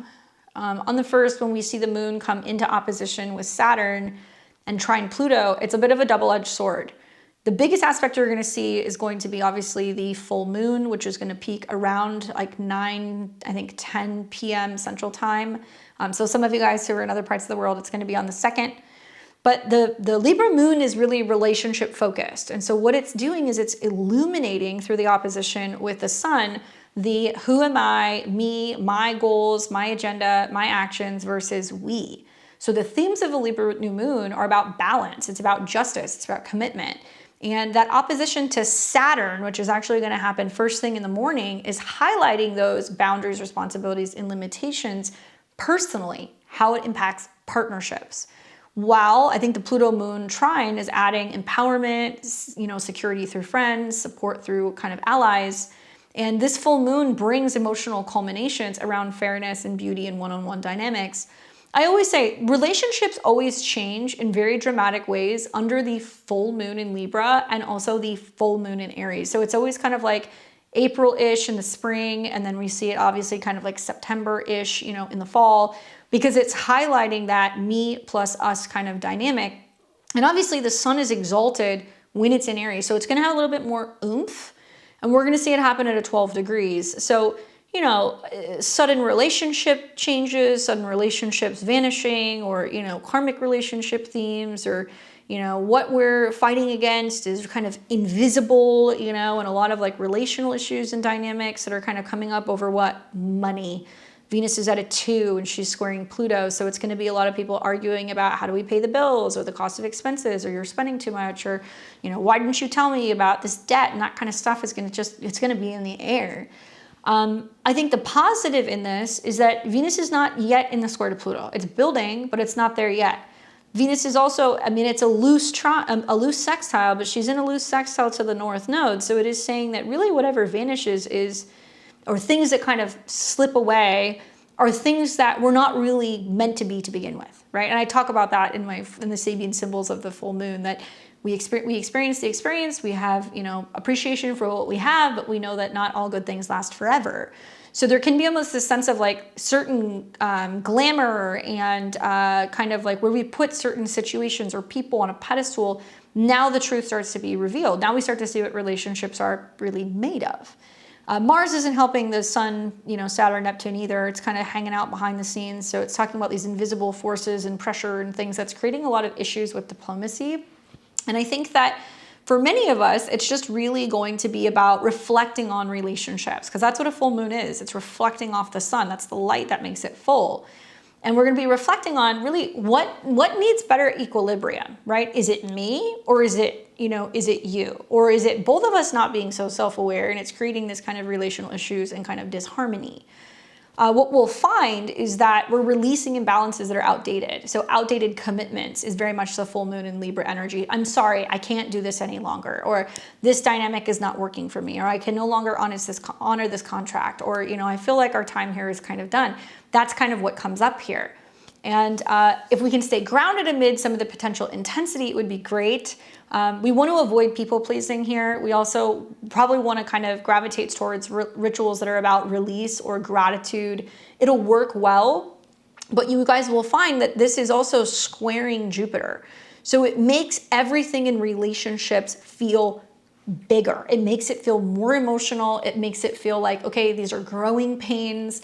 I mean, in my life, it's like quite literal. It's kind of weird. Maybe it's because I'm a Libra rising, but I'm just like noticing that a lot of the squares between like the cardinal energies to Jupiter and Cancer is like emotional growth, changes with home, changes with family, like where it's like, okay, I can go this day, you can't go this day. Do we go together? Like, and it's just, it's funny because I should be able to kind of predict these things. But it's happening, and I'm trying to kind of look at things and go, okay, where can I be better and more balanced in my relationship, and like kind of take one for the team and be like, okay, you go and handle this, I'll handle that. And in other ways, it's also about teaching us to kind of grow emotionally and make some of the decisions that we need to make together. And then even if that means getting out of the house or getting out of our comfort zone. So if you're going through that, you're not the only one. It's definitely in the skies. I think that I would just be mindful that Jupiter can be a lot about gratitude. And so it's taught me that I'm like, man, like, you know, instead of complaining about the things that I'm complaining about, like there are people who would like love to have these problems. And so I'm trying to reframe it and be like, this is a good thing. It's a growing pain. Like it's going to pass. And I think that for a lot of us, it's just really going to be showing us where we can also get too emotionally hung up on what's going on at home, right? Family drama, family dynamics, issues sometimes with siblings or roommates or things that are going on with in-laws. And it's not bad. It's just like we have to look at things and go, okay, we have to be a team here. Like we can't let other things get in between us and create these like relational dynamics when really like there should be some joyful things that are kind of going on. So try to practice gratitude, try to see the positive and like the silver lining in it. Know that this is a full moon that's going to roll, because we're going to see the moon come into a square with Jupiter pretty much late in the evening, overnight. So it'll make it feel bigger. And then as we get into what will be the 2nd, so that's going to be Thursday, then we see the moon coming out of the square with Jupiter, and then the moon is heading for an opposition to Chiron in Aries. So it's going to continue. You're not going to feel probably the full moon end until probably after the 3rd when Pluto and Venus square. So it will pick up this opposition here, and it's going to be later in the day. But it's going to be around 8, 9, 10 Central Time. So this is at an Aries degree. So it's talking about where relationships are kind of, you know, taking center stage. And then Chiron and Aries is like, well, where an individual is having some kind of personal identity issues, crisis, conflict, wounding. And it brings up some relational challenges. Also, the moon's quincunx Mars. We've got moon quincunx Uranus. So it's kind of forming a yod. where some of the relational things and the things we have to deal with, you know, kind of get it out in the open is stuff that's been kind of lingering behind the scenes, and it requires us to make physical or financial change. Venus is really starting to come into the square with Pluto, so we're going to feel that big time on the 2nd. Other than that, there's no major aspects that are happening, but you're going to start feeling definitely the Venus square Pluto with the moon kind of going through Libra. So there's like this early tension, and we're going to feel that with the post full moon, that we're kind of integrating the emotional expansion because it's square Jupiter in Cancer, clashing against, you know, healing our own personal wounds with the opposition to Chiron and Aries, early tension between emotional needs and growth, and then later focus on vulnerability in relationships and identity. So we're processing basically the full moon that we had on the 1st, and maybe some of the revelations that have come up, right? About what we're realizing about relationships, or where some idealism is being shattered, or where, you know, we're kind of recognizing where relationships are out of balance. And we have to really focus on, okay, where can we kind of rein it in a little bit so we're not overextending ourselves? Because that Jupiter influence will amplify our feelings, and we have to address any relational hurts. And hopefully we can do that in a gentle fashion and prioritize self-care as well as boundaries. So this is a good day for reflection rather than taking big action. So things like journaling, being in nature, therapy, you know, that all can really help us. And then that's basically going to be the end of Thursday. It's going to be heading into Friday. So let's take it to Friday. That's going to be the 3rd. So this is the Venus square Pluto day. And we wake up in the morning and the moon will leave the late degrees of Libra, and it's going to be going into Scorpio. And you're going to see that around like 8:30, 8:45 a.m. Central Time. Mood shift, big mood shift. Okay. So when the moon leaves Libra, where it's been a little battered, and it goes into Scorpio, now it's going to be like, okay, this is that emotional purge, that dramatic kind of shift in mood. It does represent deep emotions. It is going to be about things that are intense. And Venus is going to oppose the moon. Okay, so we're going to watch the moon go through Scorpio, which is picking up the energy of Pluto, where there's transformation with society, with the internet, with groups, with friends. And we're also going to see the moon start heading towards a trine with the North Node. So this is what I was kind of talking about earlier. One other thing that we're going to catch early in the morning, and I don't want to lose this. Let me go back. We're going to have the last Mercury-Jupiter square. Okay, so right here, trine, Mercury-Jupiter trine. We have seen since the Mercury retrograde pre-shadow, which was like, I don't know, like mid-February, you know, Mercury came into pre-shadow and it trine Jupiter retrograde in Cancer. And then during the retrograde, Mercury retrograde, trine Jupiter retrograde, and now both Jupiter and Mercury are direct. So now whatever good news, whatever good positive expansion or reflection or intuitive kind of hit, now they come in and it's like all systems go. So maybe there's been something we've been thinking about, we've been manifesting, we've been dreaming about, we've been having a gut kind of hit about that we're concluding, wrapping up, releasing, healing. Maybe it's traveling, maybe it's moving. Good news for travel, right? So it definitely is better news for travel watching the Mercury-Jupiter trine. Hopefully air travel, you know, is going to improve, or hopefully, you know, if you've been holding off on publishing something, signing something, something like that, it could be a better day. And I would say the earlier the better, because as soon as that moon is coming into opposition with Venus and it's squaring Pluto, it's not going to be the best for like agreements. So, all right, so back to this. Moon goes into Scorpio. Moon's going to start coming into an opposition with Venus around, like I said, between 5 and 6 p.m. Central. There's the opposition. There's the square. Nasty.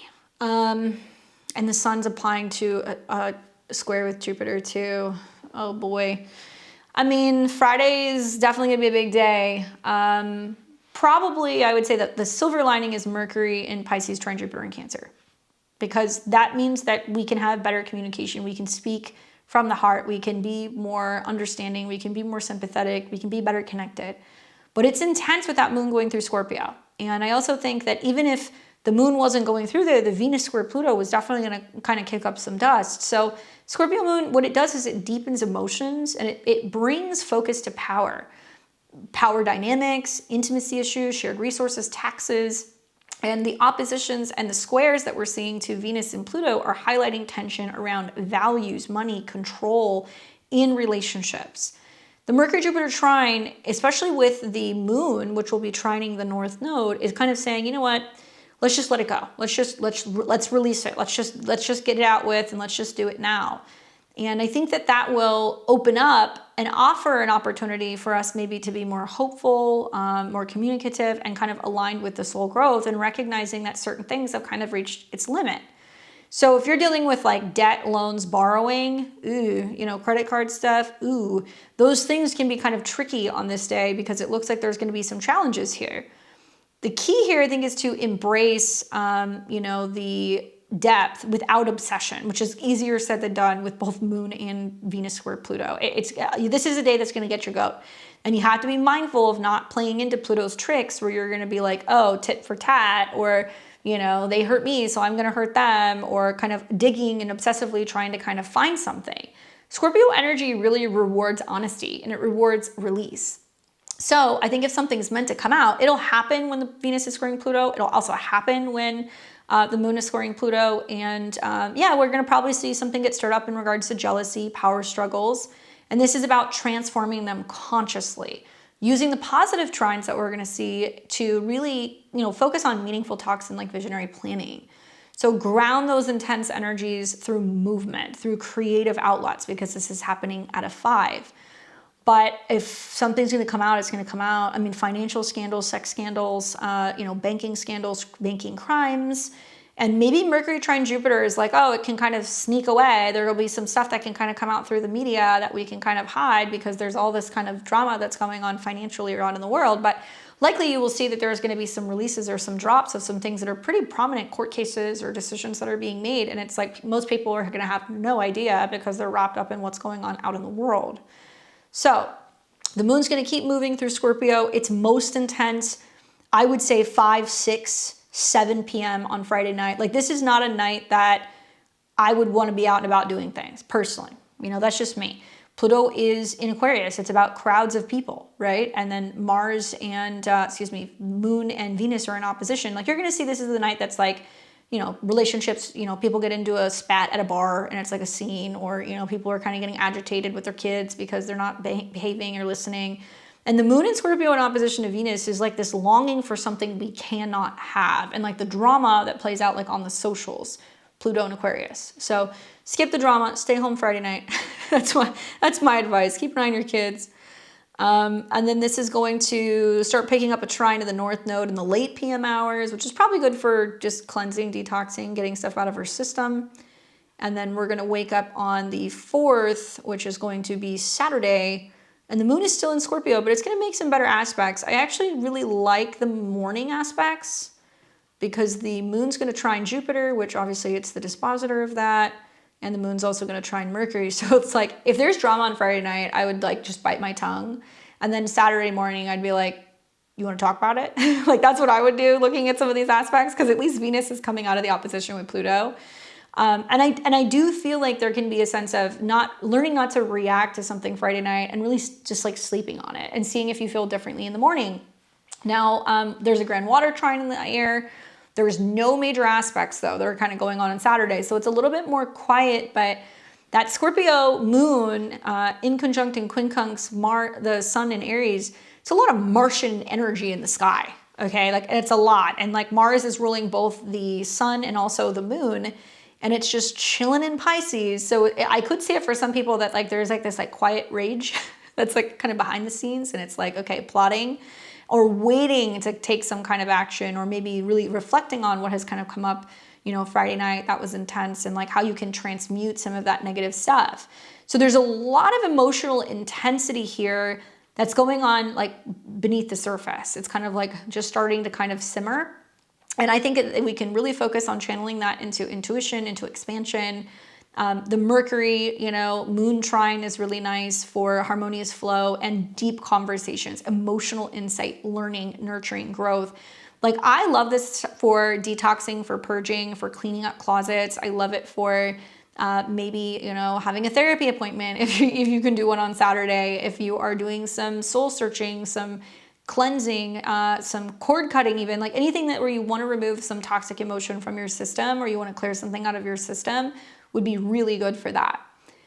Now, what you're also going to find is that this is going to be a day where, you know, that Scorpio moon, the depth of it is combining with Pisces and Cancer. So it can be compassionate, it can be meaningful, but there's a lot of depth.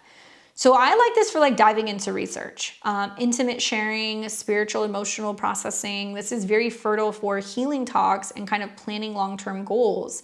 Enjoy the quiet, because this is about transforming activities that are more like journaling, therapy, and like just time with like close, trusted people. Avoid anything surfacey, any like surface distractions, because I think that's going to take away from the opportunity of like the depth and also the intimacy.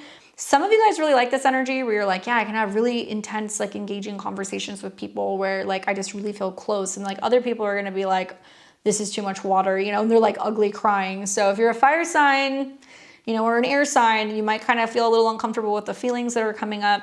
And Venus square Pluto is still in the air, guys. So even with the moon going through Scorpio, it's highlighting the Venus square Pluto. Now the moon is going to keep on going through Scorpio. It's going to chug along, and we're going to see it's pretty much in the peak of the trine midday. So it's trining Jupiter, it's trining Mercury. And then as we're getting into later in the day, it is kind of still getting up there in degrees, but it's not quite trining Mars yet. So that's going to take us actually into Sunday. So Sunday the 5th, let's scan ahead to Sunday morning. We've got the moon in Scorpio. It's going to pick up a trine to Mars, which is pretty passionate and kind of like sexy, I think. And it's going to start opposing Uranus. So there's something going on 10, 11, I would say pretty much 10 a.m. to about 4 p.m. Central Time. I know that's a big time window, but I'm looking at both the trine to Mars and I'm looking at the opposition to Uranus. And this could be some major fluctuations with the crypto markets, or some news that people are anticipating is going to create some market kind of fluctuations. And things start to kind of subside as we're getting into Monday. I'm not saying Monday is going to be better, but we're not going to have on Monday the moon in Scorpio, and we're not going to have Venus that's squaring Pluto. So probably there is some tension, you know, kind of like going into the weekend, and then it starts to kind of subside. Now, when the moon goes into Sagittarius, different vibes. Like if this were me, I would say Friday and Saturday is great for staying home. If you're going to go out, you go out on Sunday, because you're going to have the moon that's going to go into Sagittarius, which is going to be a little bit more optimistic, and it's going to trine Saturn and Neptune. So it's like good for like going out and doing like a Sunday, like late afternoon, like early evening, you know, hang or seeing your friends or whatever. It is still highlighting Jupiter, which is in Cancer, and it's highlighting the Sun square Jupiter, which can actually mean we're wanting to get out of the house. We're kind of feeling caged in. We got to go and do something, you know. So that's possible. But even that's going to be at a Cancer degree. So you're going to see a lot of things about home, emotions, family, you know, the past that's kind of getting like kicked up a little bit. Now, on the 5th, you're going to see that trine to Saturn and Neptune, you know, it does to me feel like it's going to be something that's going to be positive. We're feeling more inspired. We're feeling more optimistic about traveling. We're feeling like things are a little bit more stable. And so what you guys will find with the key aspects that are going on is that there actually is some big energy in the sky. Sun in Aries is about me first, what I want to do, my ego, my energy, and it's squaring this Jupiter in Cancer. So what it's bringing up is like, oh, I can tackle that, you know, home project, you know, or I can get out there and do what I need to do. And like we can feel a little overly enthusiastic, a little overly zealous. It's also very possible that, you know, they can inflate our egos. We can see big ego drama with leaders on the world stage. And there's this tension that's going to be between our personal drive and our emotional and our home needs. And we don't want to take on too much too quickly. There's some restlessness in the sky, especially later in the day when we're going to see like the moon in Sagittarius and the trine, you know, building trine to the planets that are in Aries. And that Sun-Jupiter square, it's warning against overindulgence, scattered energy, doing too much. You know, the Sun is directly connected to Mars, and Mars is connected to Jupiter, and it's saying that we can't have this all or nothing mentality. We can't burn ourselves out, because then we're going to spend more time, you know, kind of dealing with burnout, trying to get back on the horse and getting things done. So it's about balancing ambition maybe with self-care. And I would say use the trines that you'll see earlier in the day between like the moon and even Mercury, still kind of in a trine to Jupiter, for inspired action or spiritual insights. And really in the evening, you know, there's going to be more of a focus on travel plans, philosophy, broadening horizons. And you just want to stay flexible with some of the sudden shifts that can happen while the moon is making an opposition to Uranus. Now the moon's going to keep going through Sag into the evening. In the later hours, it's going to start to pick up a trine to Neptune and Saturn. So, nighttime flights, traveling, education, learning, all of that stuff definitely gets highlighted. But it feels to me like there's just a lot of moving parts on Sunday. There's like a lot of things that are happening at one time. So take your time. Don't overdo it. I'm going to take you guys through Venus in Taurus. I want to talk a little bit about that transit for the 12 rising signs as well. So that way you guys get a feel for what that's going to look and feel like. As many of you guys know, I am a Western astrologer. I'm sure you've figured that out by now. So I'm going to be looking at this under the lens of the 12 rising signs, and I'm going to be using the whole rising sign system. If you are a Placidus user like me, then what you need to find in your chart is where is 0 degrees of Taurus. Especially if you're like a mid to like later degree of a rising sign, you might want to listen to the next sign over just so you get an idea of like what the transit's going to kind of look like. And obviously listen to your rising sign to see which house and area of your life Venus is going to be kind of transiting through. And then listen to your sun sign and your moon sign to get a better idea of how it's impacting you personally, where you're going to feel the joy or the beauty, and how it's also impacting you emotionally or when it comes to your home and your family. That would be your moon. Special attention to my Taurus and Taurus risings, my Libras and my Libra risings, because your chart ruler is on the move. And remember that we're going to see Venus in Taurus from about March 30th until April the 24th. Okay. So I'm going to start first with my Aries and Aries risings. What's up, Aries?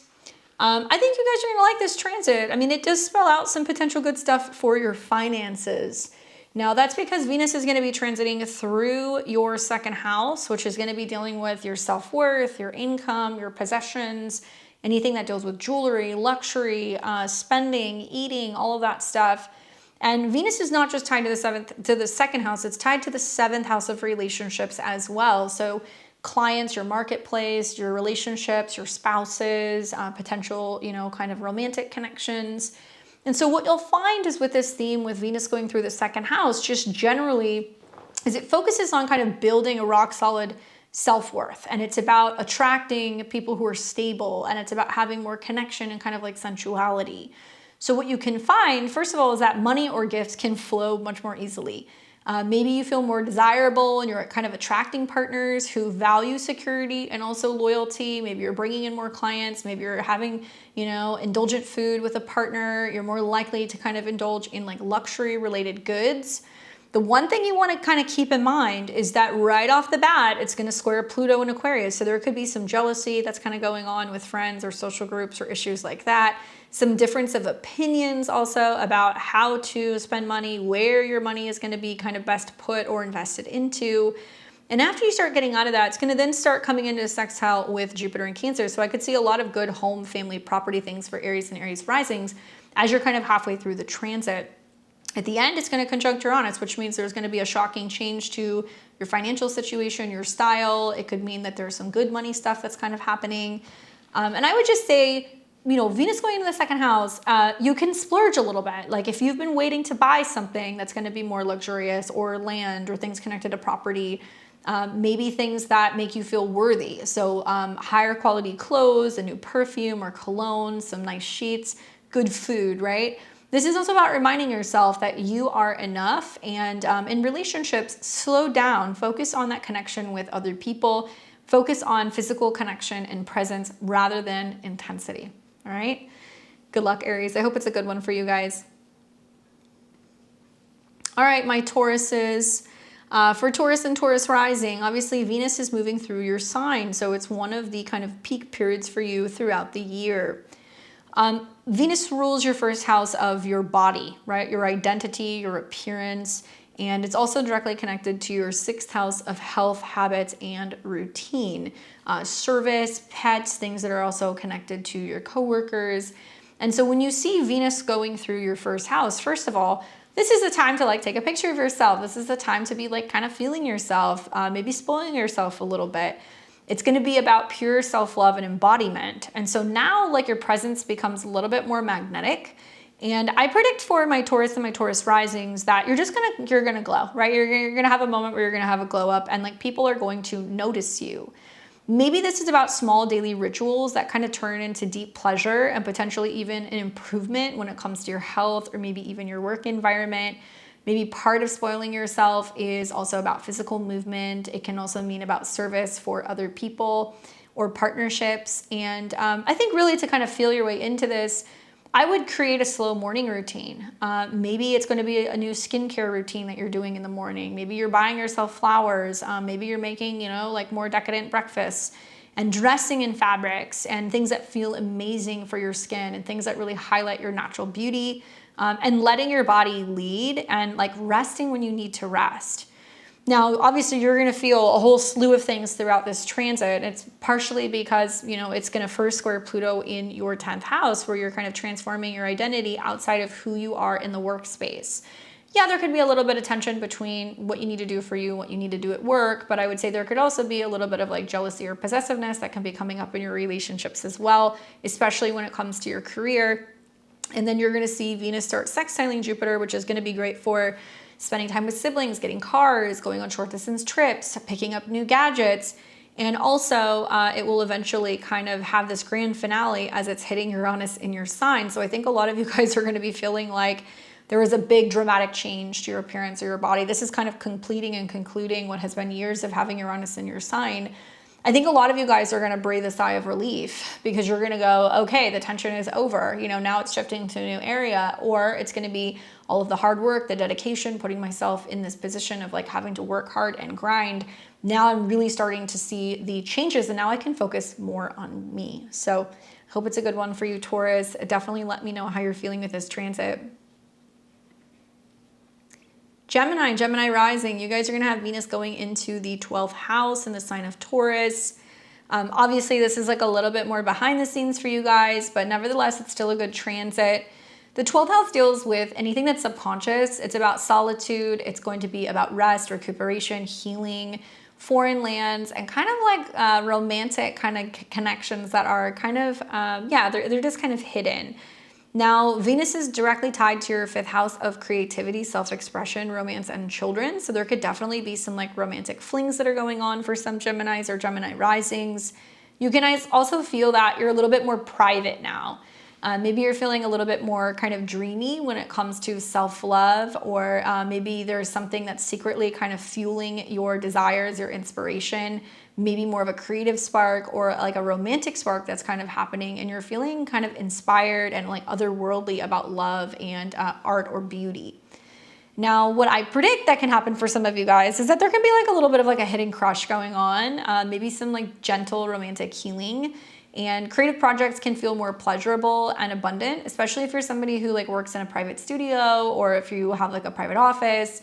And many of you guys might be really focusing on spending intentional time alone and like rituals that you're doing by yourself. So think like taking baths, massage, music, walks in nature. All these things would be really, really good for you. I think it's about really letting fantasy and art kind of be your love language for the next couple of weeks.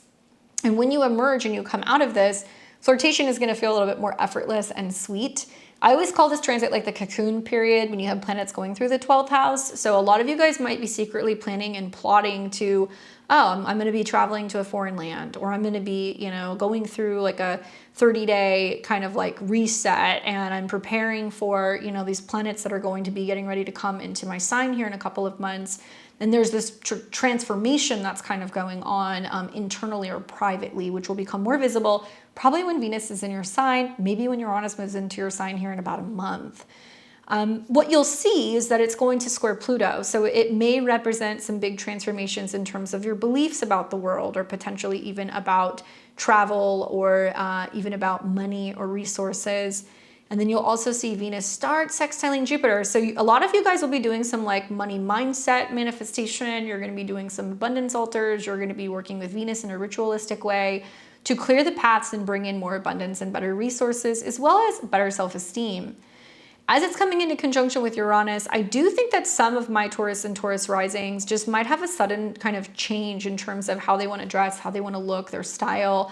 And maybe you're starting to kind of clean out your closets and you're curating some of that stuff now before the changes become more apparent over the next 2 months. So I hope you guys like that. I hope you enjoy Fantasyland with Venus in your 12th house. That's definitely a really great transit. All right, for my Cancer and Cancer risings, you guys are going to experience Venus going through the sign of Taurus. It'll be moving through your natal 11th house. Obviously, it's connected to your 11th house when it comes to community, networks, friends, parties, anything that deals with your allies. But it's also connected to your 4th house of home, family, and anything that deals with real estate, property, or one of your parents. So as Venus is going through the 11th house, this is a time where you'll see your friends more, right? You're going to be finding that you're really focusing on networking. Maybe you are participating in going out to having like friends dinners. Maybe there's invitations to parties or gatherings. It could also mean that you're focused more on your future relationship goals. Now, with that tie to your 4th house, you'll find that love through community is really going to be the key. So it can be more platonic relationships. Maybe it means that you're going to parties and you're mixing and trying to meet people. It can also be where like relationships can come from friendships or introductions, and like kind of really creating this beautiful inner sanctuary with your closest knit friends. So I predict for a lot of you guys that this can be about home and family goals, but it can be home and family gatherings, family style meals with your friends. And maybe it would be really good for you to be around supportive friends and people who can kind of enhance your romantic relationships or potentially meeting someone. You'll find that financial opportunities can come from social connections, and home is going to feel a little bit more cozy if you have the right people there. I think for a transit like this, hosting small, intimate, beautiful gatherings, family kind of celebrations can be big here. Friends might be celebrating that they're having a new home, or they're inviting you over to, have dinner. And really beautifying one corner of your home would be really great, or kind of preparing for some kind of home gathering. I would also be letting friends introduce you to new pleasures or potential partners. With Venus here, it'd be wonderful to be going and doing like any cooking classes, painting classes, pottery classes.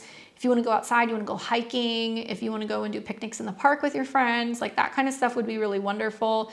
Or just creating like a warm, inviting kind of social area in your home, so that way you feel like you have that connection socially, but you're able to kind of, stay in your shell. So I hope you guys, if those of you guys who are single, I would say get out there and mingle and enjoy some of the finer things that your friends kind of have to offer you. All right, my Leos and Leo risings, you guys are going to be experiencing Venus going through the 10th house. So since you are the kind of like first, other than Taurus, or the fixed signs, I'm just going to tell you, if you have any Leo, right, pretty much I would say 4, 5, 6 degrees, sun, moon, or rising, you're going to be feeling the effects of the square, as well as the square to Pluto in Aquarius. So be mindful that the beginning of the transit can feel a little intense. Obviously, Venus going through the 10th house is a great transit though, because the 10th house deals with your connection to your professional standings. And so whether that's your romantic relationship status, like you're married or you're single, your business partnerships, your career, your identity out in the world and how people see you, now Venus is on an angle. So it's giving you the opportunity to really focus on your career, your reputation, your public image. Venus rules traditionally your 10th house, but it is connected to the 3rd house as well. And so this is the house of the mind. It's about communication, contracts, negotiation, local connections, siblings. And if you're somebody who's in blogging, right, media, if you're somebody who needs to sign contracts, make big announcements, if you are somebody who is getting ready to discuss a merger or some kind of professional partnership, that may come throughout this transit. I think that the themes of having Venus in the 10th house are honestly about being visibly valued, for your work. And also you'll see that kind of take place in your daily conversations where, you're getting more recognition at work. People are maybe, giving you credit, or they're kind of boosting you up. You can also be getting a lot of positive feedback, and certainly relationships with people professionally are going to be a little bit more prominent. So whether it's at work or if you're doing some kind of like online connections. Now, the challenge here is that you are going to be seeing Venus is going to start her transit in early April with a square to Pluto. So this is this feeling of, okay, I'm going through some really big changes in relationship land. And whether that means you're going from being single to now you're in a committed partnership and you're kind of, feeling the pressures to go public. It could also mean that there's some big changes transforming with your relationship and it's kind of putting pressure on you, but you still have to show up and get your work done. The 7th and 10th house are very public. So if there's any scandal going on in partnerships or relationships, it can become a little bit more visible than usual. So be mindful of that. You might feel like you're getting pulled in one direction with relationships and like you're trying to break away from relationships and like do the career stuff, but a partner's going through some pretty dramatic changes and it might kind of distract you a little bit. And then you're going to see later in the transit, it'll sextile Jupiter. So you're going to feel like you can start to kind of rest and unwind after being so out there with your work stuff. And that's also going to open the door to better romance, creativity, self-expression. And then right at the end, Venus will hit Uranus, which can be for a lot of Leo and Leo risings that they're like announcing like, I'm getting married, you know, or I'm getting divorced, or, you know, we're merging, or I'm took on a new partnership. Some pretty dramatic changes in terms of either your professional status because of relationships or your professional relationships because of some kind of tension. So if you've had inconsistency with a partner, inconsistency with work, it is possible some of you guys might meet somebody through work too, right? Like there could be somebody you meet at work and it's just like sudden. But there can also be a sudden kind of turn that can be kind of going on really April into May in terms of your professional relationships. I would say for a lot of you guys, this is really going to probably manifest as professional recognition, getting a raise, being more charming, you know, really steady communication at work, gaining admirers. Dress for the job that you love, right? It can be luxurious but grounded. Speak slowly and kindly with people because your voice is going to become a little bit more appealing, and really celebrate small career wins by something that kind of like makes sense. You know, get yourself a nice meal, reward yourself with something small for what you're able to do. You might also get some kind of certificate or some kind of award, or somebody might recognize you or for something, which would also be really nice with the Venus transit in your 10th house. If you have to update your resume, you have to take new headshots or photos, this is definitely a good time to do it. For Virgo and Virgo rising, you guys are going to have Venus going through the sign of Taurus, fellow sister earth sign. So at some point you guys will receive some trines from Venus going through your 9th house. And we know that the 9th house deals with leaning into pleasure when it comes to travel, education, philosophy, any type of expansion. And so you can be indulging more in getting the higher end kind of airfare, you know, going to the retreat, booking the course. And Venus is strongly tied to not just your 9th house, it's tied to your 2nd house of money and personal values. Now, when I look at this transit for you guys, I think it's quite positive actually, especially with some of these sextiles to Jupiter and the trines to the South Node. Really what it tells me is that there's going to be this love for adventure. There's going to be this focus on belief when it comes to your own values. Many of you guys might find that romance and pleasure and travel kind of go hand in hand. Maybe there's some philosophical shifts that bring financial ease as well as more confidence. Venus, I've seen a lot of Virgo and Virgo risings that are getting married. You know, they're getting engaged throughout this transit because the 9th house is ceremonies. I'm also seeing some that are graduating. I've also seen some that are like, yeah, I'm trying to kind of go and meet people and I'm in a long distance relationship and like we're kind of meeting up and going somewhere together. You can also be exploring the topics of, you know, foreign cultures or foreign lands here. And I think that what's interesting is that it is going to be making this trine to your South Node and this sextile to your North Node. So definitely traveling with partners or learning with partners can be a theme.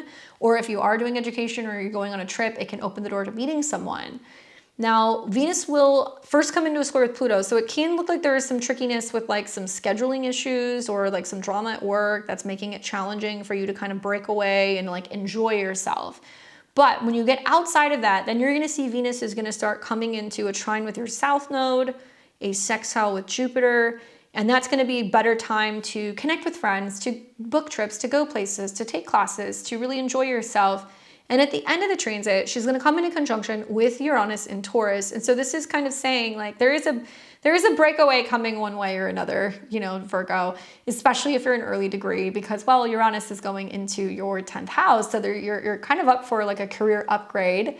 I would say to my Virgo and Virgo risings that you want to use this to your advantage. If you want to go in, learn a new skill, if you want to get a certification, if you want to train, you want to go to seminars, right? You want to go and work with mentors, or you want to go to classes, do those things. Try to work it around your schedule. Try to work it around some of the changes going on with your Pluto 6th house transits, where, yeah, there can be some drama at work, but don't let that squash any plans that you have, and really try to stay kind of on the up and up and optimistic and lean into really enjoying yourself and whatever positive things are happening when it comes to just how you see the world. I would also say spend time with good friends. Venus is going to sextile Jupiter. So some of you guys might be traveling to go and visit friends, or friends are going to be, coming with you, or they're going to be in town for stuff. And it is kind of worth kind of trying to shimmy out of some of your work responsibilities so you can go and do some of these things because, well, it's kind of like a whole summer of doing some of this stuff. It's only starting here now in April. And also something I would say is plan, if you can't do like a big trip, you can plan a weekend trip. You can also focus on food, art, and nature. And reading or learning is a huge theme here. Maybe it means that you're just learning more about your values and that you're valuing experiences over things and reminding yourself that you are worthy of abundance as well as beauty is going to be important here too. Good luck, Virgo.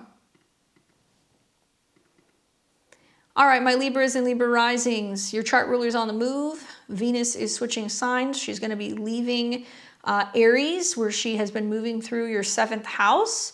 And now she's dropping into Taurus in your natal 8th house. So you are like the archetype of Venus. So you're going through the 8th house, which is kind of like almost like a scorpion type realm. So you're going through some kind of transformation, purge, purification, some kind of change.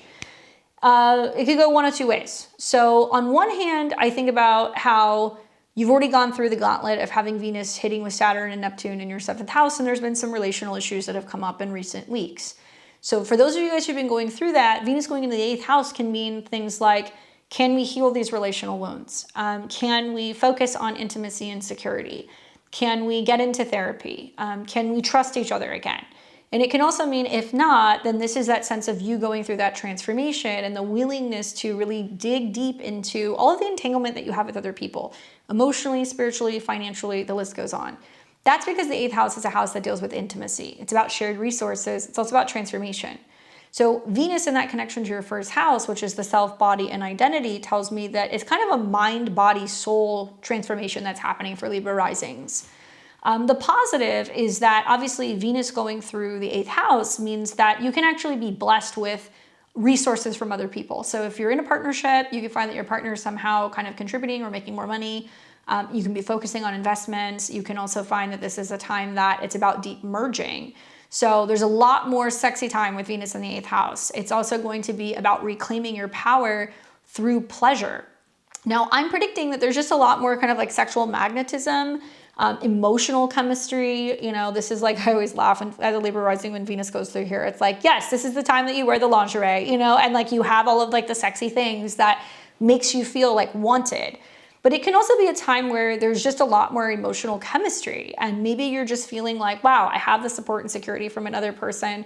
So if you're dealing with banking, loans, if you're dealing with, needing to get your bills paid or needing to get something that's owed to you, like tax refunds, potentially things that are connected to insurance or inheritance, those things can also improve. It's also about investing in your body. So for me, I always like when Venus goes into my 8th house, I'm like, I'm gonna get a massage because I feel like there's a lot of like emotional things that can be kind of trapped that needs to get kind of worked out. It can also be a time where you're really focusing on taking things slow when it comes to getting to know somebody if you're dating or if you're just getting to know someone. Maybe talk openly about your desires and also like your values with partners and really let, I would say, vulnerability feel luxurious instead of feeling scary. Now, what you'll see through this transit is first, Venus is going to square Pluto. So you're not going to like this. This is going to be a time where you're wanting more depth and you're wanting to go deeper into something, and there's going to be something scary that's going to come up. Okay. So what that is, I don't know. It could be some trauma or some fears from getting your heart broken in the past or from your childhood or of whether or not, you're going too deep, too fast with somebody and that you still want your own sense of like security and kind of like independence. After that, things get a little bit easier and you're going to see Venus is going to start coming into a sextile with Jupiter in your 10th house, which means it's going to be helping you through this transformation really expand your career. And so for some Libra and Libra risings, it could be you're negotiating bigger pays, maybe you're getting a bonus, maybe your job is changing in some way, maybe you get financing to help your business. And so you're going to see really good money things happening and really good career things that can be happening as well. You'll also start to see that Venus is going to come into conjunction with Uranus, and that'll be right at the tail end of this transit. This is the finale, obviously, of the Uranus and Taurus transit. So like you've seen over the last several years, a lot of ups and downs with intimacy and money. People die, things change, money comes, money goes. shocks and surprises that probably really cracked you wide open, like psychologically. So Uranus rules your 5th house. So it can represent a final breakthrough where it's like, if you've been waiting for money to come through, it finally does. Or if you have been waiting to have a creative kind of breakthrough, you have one. It could be a breakthrough in therapy. It could also mean that you're feeling a little bit more sexually open. And it can also be for some Libras and Libra risings, you know, talking about shocks and surprises with money and things connected to kids or pregnancy, because your Venus, Uranus is your 5th house. So watch for that. I would say to my Libra risings, you know, try to keep an open mind and be open to some of the changes that are going to happen. And I don't think it's going to be as scary as it has been in recent years. I think it's actually going to be more liberating, especially as Uranus is going into Gemini for like the next 7 or so. So I hope you guys enjoy that one.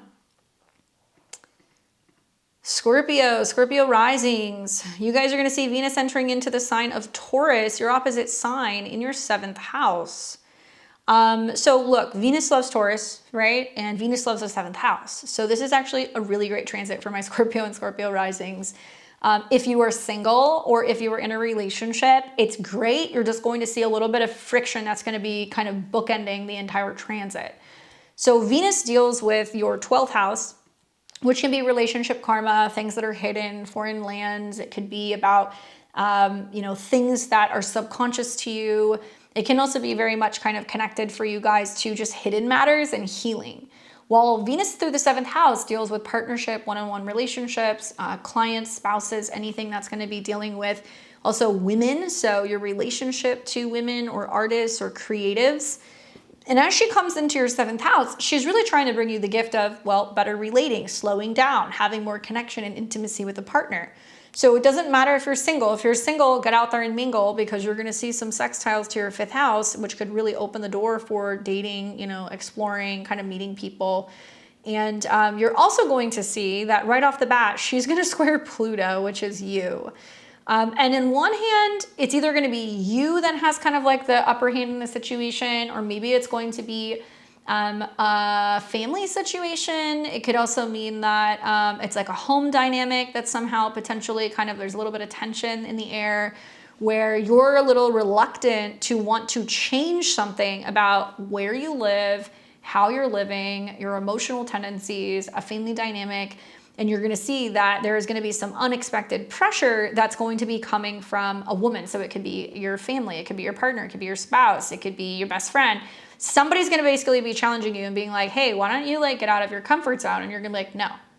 The positive here is that I think that Venus in the 7th house can bring steady, committed love. And it can be love that feels safe and like very nurturing and very bonding. And I predict for Scorpio and Scorpio risings that a relationship can deepen or a new one can arrive with real staying power if you leave your freaking house, if you're willing to get outside of your comfort zone, if you're willing to let love in. Now, this may mean that somebody is pushing you to be like, hey, would you relocate, or will you come to me, or will you come to my place? And you have to get used to that. And it's also potentially going to be a situation where there can be private healing around love, and it can happen like gently, especially if you've been having a lot of tension in your relationship recently. It can mean that partners are a little bit more easygoing and they're going to be a little bit more receptive. What you will also find is that this is really, when it comes to feeling the love, that if you plan slow sensory dates, right? Think like, hey, let's go and get a massage. Let's go stargazing. Let's go have a picnic. Let's pick some flowers. If you give and you receive without rushing, then like relationships are going to go very well. And it's really about kind of trusting the more quiet, loyal energy that you have in your relationships, because it can really help you build something long lasting.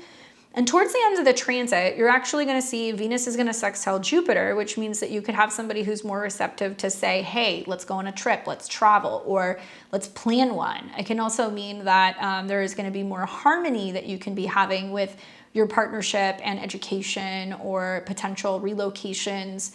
And at the end, finally, Scorpio, Uranus is leaving Taurus.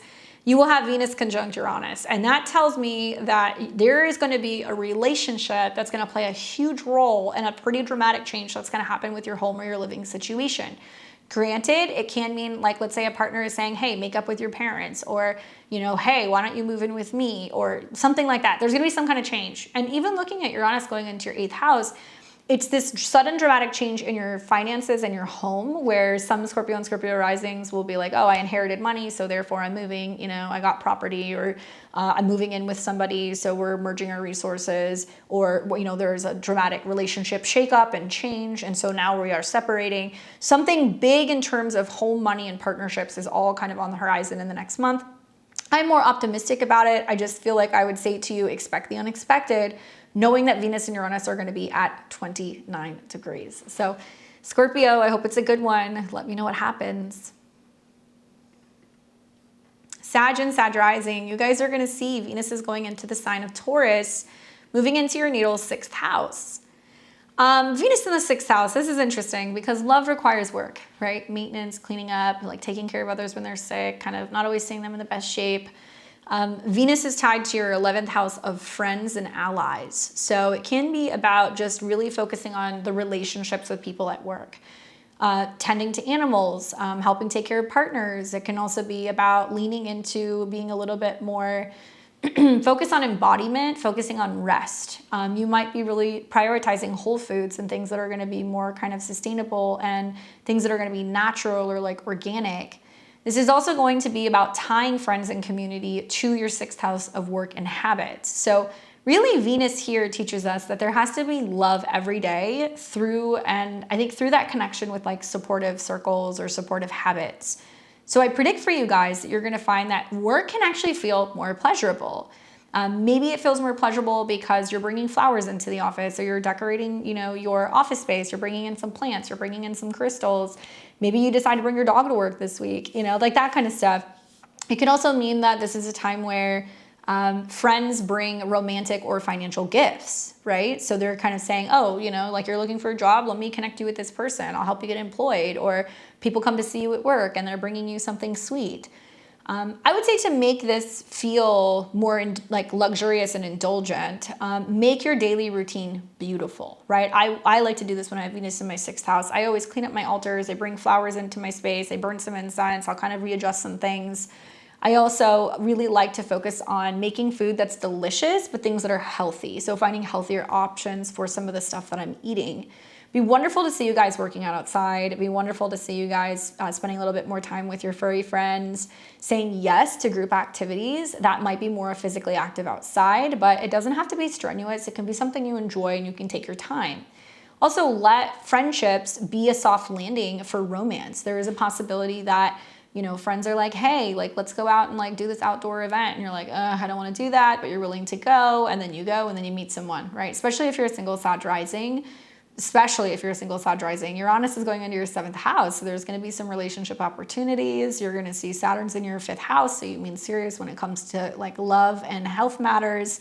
And it's a beautiful kind of aspect where you're going to realize if there's something that you really love, you're going to have to work hard at it. And at least you're going to have community support to help you through that process.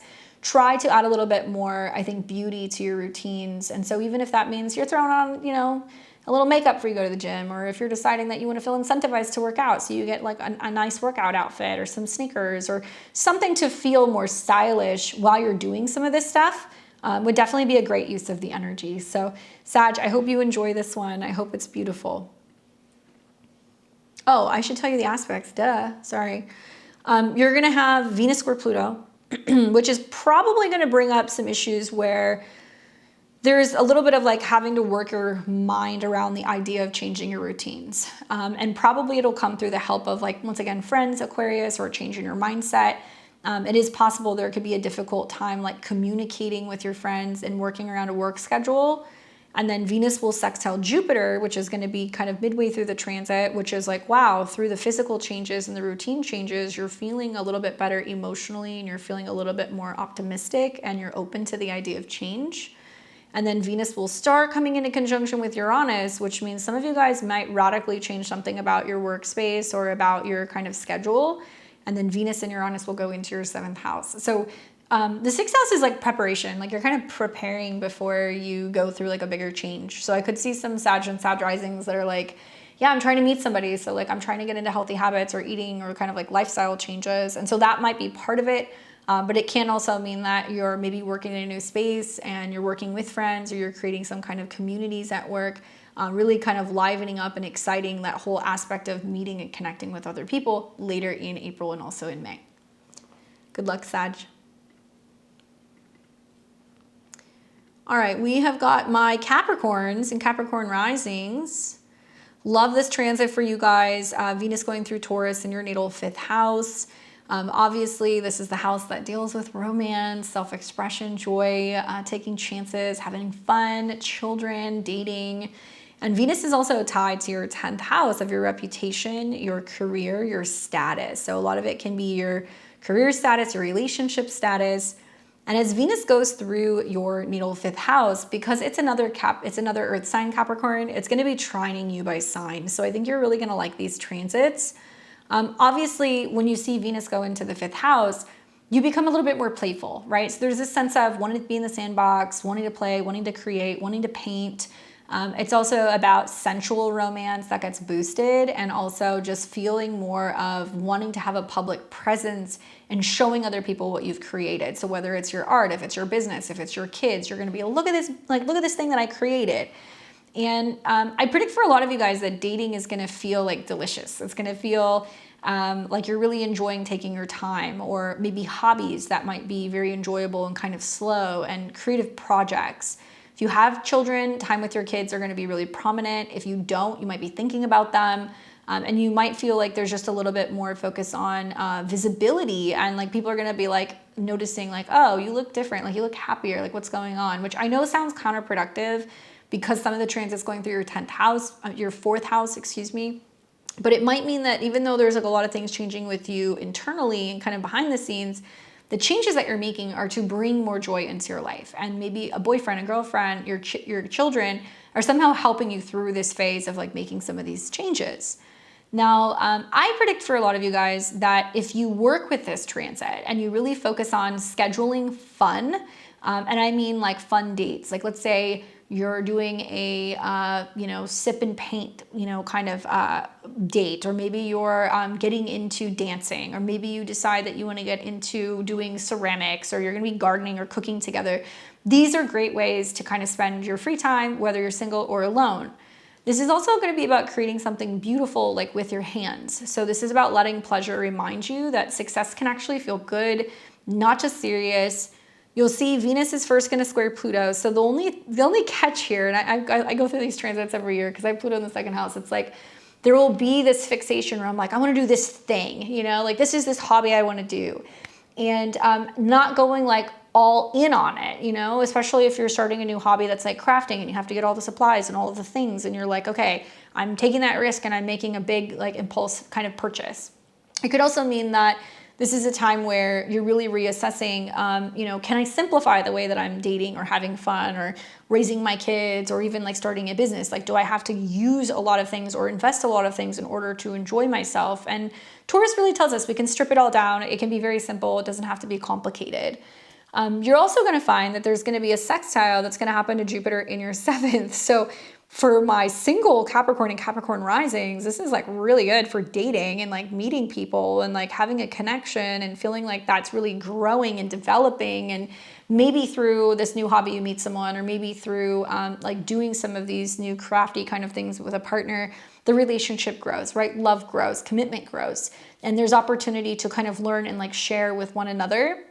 And then towards the end of it, you're going to see Venus coming into conjunction with Uranus, which could be some shocks and surprise, certainly in your love life or with your children. But it can actually mean that as a result of you really taking your time, leaning into these things that make you happy, you're ecstatic, you really love it, and you can't get enough of it. Or it could result in, some lucky strikes in a sense of, launching a side hustle and turning it into a business, or potentially having some kind of creative breakthrough.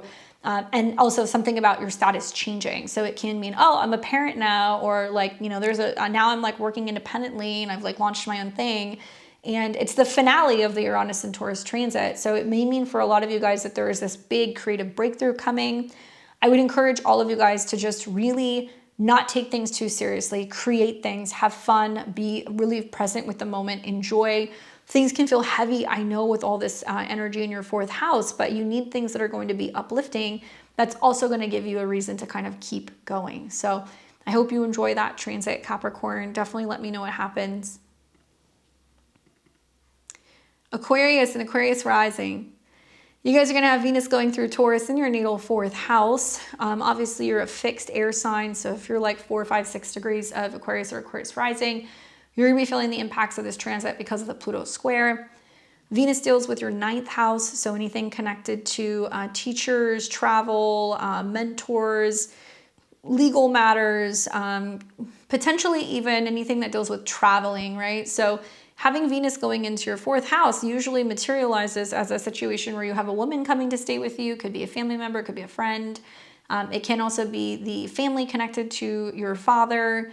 In-laws can be another theme. It can also be directly connected to just beautifying your spaces, improving your spaces, really bringing maybe things that have more cultural influence in art and design into your home. Maybe you are wanting to travel and you're looking at property that can be in another place. This can also be about just the higher mind and your beliefs, and it's moving through the area of your chart that deals with your family and your emotional foundation, 4th house. So really, this is like a nesting energy. This is an energy that's more about inner security, a love that can also expand your worldview, maybe legal matters that deal with home and property. I really like this for like making home feel like a sanctuary, right? Family or roots bringing comfort and maybe new romantic perspectives about stability, money, or home. And this is great to do some interior design. It's great to get like new pillows, you know, candles, plants, crystals, you know, vases, things like that. The only catch here is that you are going to see it is going to come into a square with Pluto. So it's almost like there might be a woman coming into your space, or like, you know, designing your space, or you got your partner, you know, running around that's like changing things and like, you know, picking patterns and things that you're just like, I do not like that. You know, no thank you. And you're also going to see that it's going to come into conjunction actually at the end of the transit with Uranus as well. So there is some pretty dramatic changes happening in the home space. And so I don't know if you're getting a home ready. I don't know if you're debating whether or not you're going to stay where you're living, or if it's time to get something new. Maybe it means with the conjunction to Uranus that you play a role in kind of improving your home. And maybe it means that you're just updating things and it's kind of like unconventional and it's different. But watch for the power struggles with like home finance and family related dealings right at the beginning of the transit. When it really starts to hit the sweet spot is when it's sextiling Jupiter, and that'll be midway, which is going to be probably really improving you know, what you own in your home. Like there can be this sense of shaking some things out and like kind of getting rid of some old stuff and then like decluttering and then reassessing and reevaluating. And then the sextile to Jupiter might make you feel like, wow, it's more functional here. There's not as much stuff. It's going to be better organized. I'm going to feel a little bit more productive. And really, I think that this is really about just taking things slow. So anything you're doing is slow, you know, designing slow, waking up slow, cooking slow, making comforting meals, and really letting home be like your love language. And then inviting someone special in once you feel like you've gotten everything in the right place. But definitely towards the end of the transit with Venus conjunct Uranus, you're probably going to feel a little restless in your home situation. So just try not to make any real big pivots or like significant financial changes is my advice. Wait until we see wait until we see Uranus go into Gemini, because there's going to be like less restlessness. And I think you're going to be able to focus on like having more fun and being creative as well. So I hope it's a good one for you guys. And then for my Pisces and my Pisces risings, what's up, guys? You guys are going to be experiencing Venus going through the sign of Taurus. It's going to be moving through your natal 3rd house of the mind, communication, contracts, learning, vehicles, and siblings. This is directly connected also to your 8th house of change, transformation, intimacy, and other people's money.